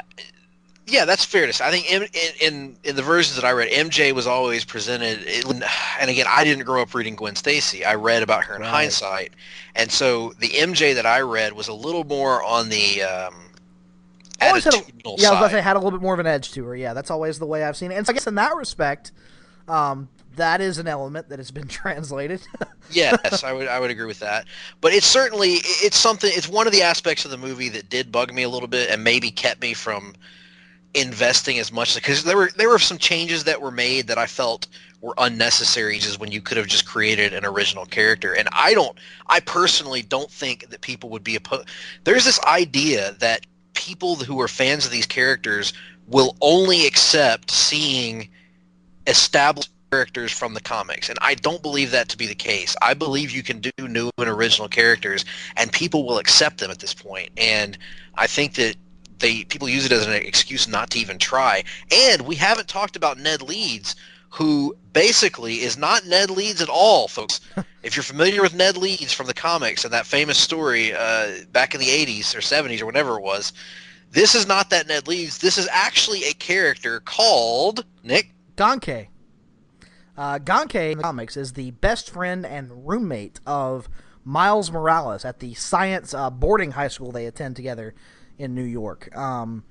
Right down to being overweight, Asian, and obsessed with Legos. Also, one thing that I thought they brought to the film that is straight out of Gankei's personality, and one of the things that has caused the most conflict between he and Miles, Gankei in the comics is borderline obsessed with revealing Miles' secret identity to as many people as he possibly can. And they brought that into the film here. That was a great recurring gag where in the Ned movie. kept wanting to tell people that Peter was Spider-Man. So, yeah, he was totally Gankei. I don't know why they didn't just call him Gankei, honestly. But, again, seeing so many elements that I love so dearly adapted so closely, it's hard for me to complain about a name switch when the personality is right there. So, right.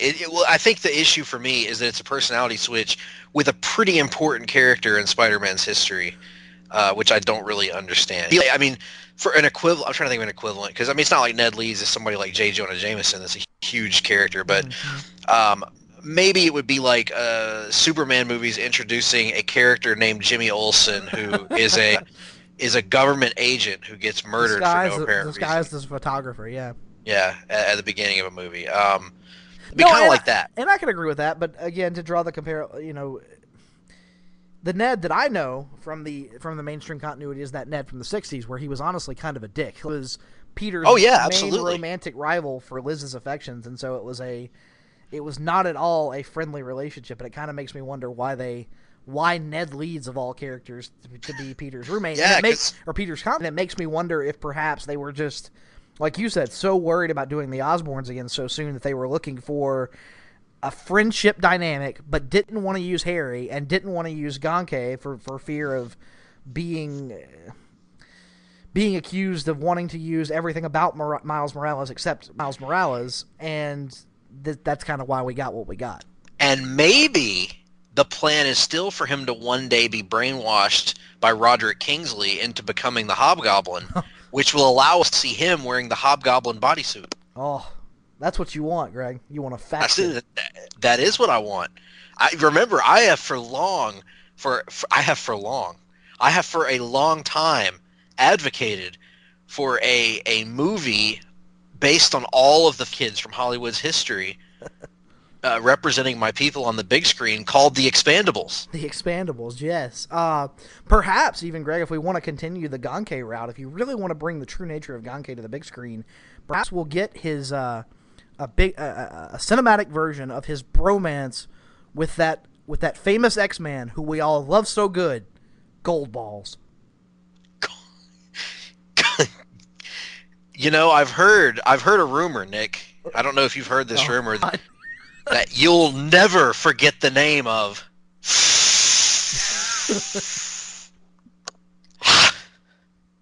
Goldballs. See, here I was thinking you were going to work Klondike with this somehow.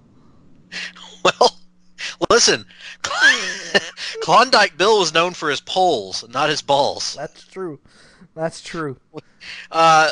Nevertheless, Klondike Ball's groin has brought a merciful end to our discussion of Spider-Man: Homecoming. Both of us highly recommend the movie. And listen, I don't want to rain on anybody's parade. I wasn't trying to knock the movie in any way. I enjoyed the movie a lot. I would firmly put it in the middle tier of MCU movies for me. So I'm really happy so many people are loving this. This is the kind of Spider-Man we've been needing for a long time. Yeah, for me, like I said, I've got it definitely in the top tier. I've probably got it in my top 5. I think the one that I was struggling with is I kind of had, Greg, I'm a big fan of both Avengers movies. I'm a big fan of Captain America: Winter Soldier. And then I was kind of sitting there going, do I like this better, or do I like the first Guardians better? And that was kind of where the buck stopped for me, and I had it above pretty much everything else to include Guardians Volume 2 and Civil War. Wow, awesome! Yeah, that's good. I've got it in my middle tier, above stuff like I've got, for me, and I know this is not going to be the same for you. It's very similar to Ant-Man for me. I've got it right in that middle tier. And I've got it. I really like Ant-Man. I really, really like Ant-Man. More and more every time I watch it. But I've got it above. I don't know how you can get past that villain. The villain sucks. But if I'm holding the villain against movies, then I'm not gonna. I'm not gonna have many movies in the MCU on my list. But I definitely agree about the villain. But I think the villain in that case is really the only thing that holds the movie back for me, because the villain sucks, no question. But I really enjoy pretty much everything else about it. I just have a good time when I watch it, and I would put this around that level for me, maybe a little bit higher, but certainly above stuff like Doctor Strange for me, and Incredible Hulk, Captain America 1. There's both Thor movies. I think probably I would have this of. So big fan of this one, and looking forward to getting our Dark Knight for Spider-Man. No, don't start that, Greg. My expectations are already going to be too high as it is. telling you. Don't artificially inflate them even further. Aaron Eck as Mysterio. It could happen. So, with all that being said, folks, Aaron thanks Eckhart for... as Norman Osborn. That's where we ought to go. Half of Norman Osborn and half the Green Goblin. Right down the middle. But no, I hope you guys enjoyed our conversation, our discussion of the movie. Let us know what you thought about it. And we kind of kicked the can of Rundown, and we've got a bunch of Rundown stuff to talk to about you next week. Talk about with you next week. And we'll try to get to the Longbow Hunters next week, or we may just do a supersized Rundown edition next week, depending on what suits our fancy. But we do have Longbow Hunters coming Longbook Hunters on the Longbow Hunters coming your way. We have a Greg tripping over his words for 3 hours coming your way. We have all kinds of great and wondrous things coming your way, and we hope that you enjoy our theme song as much as we do, because we love it.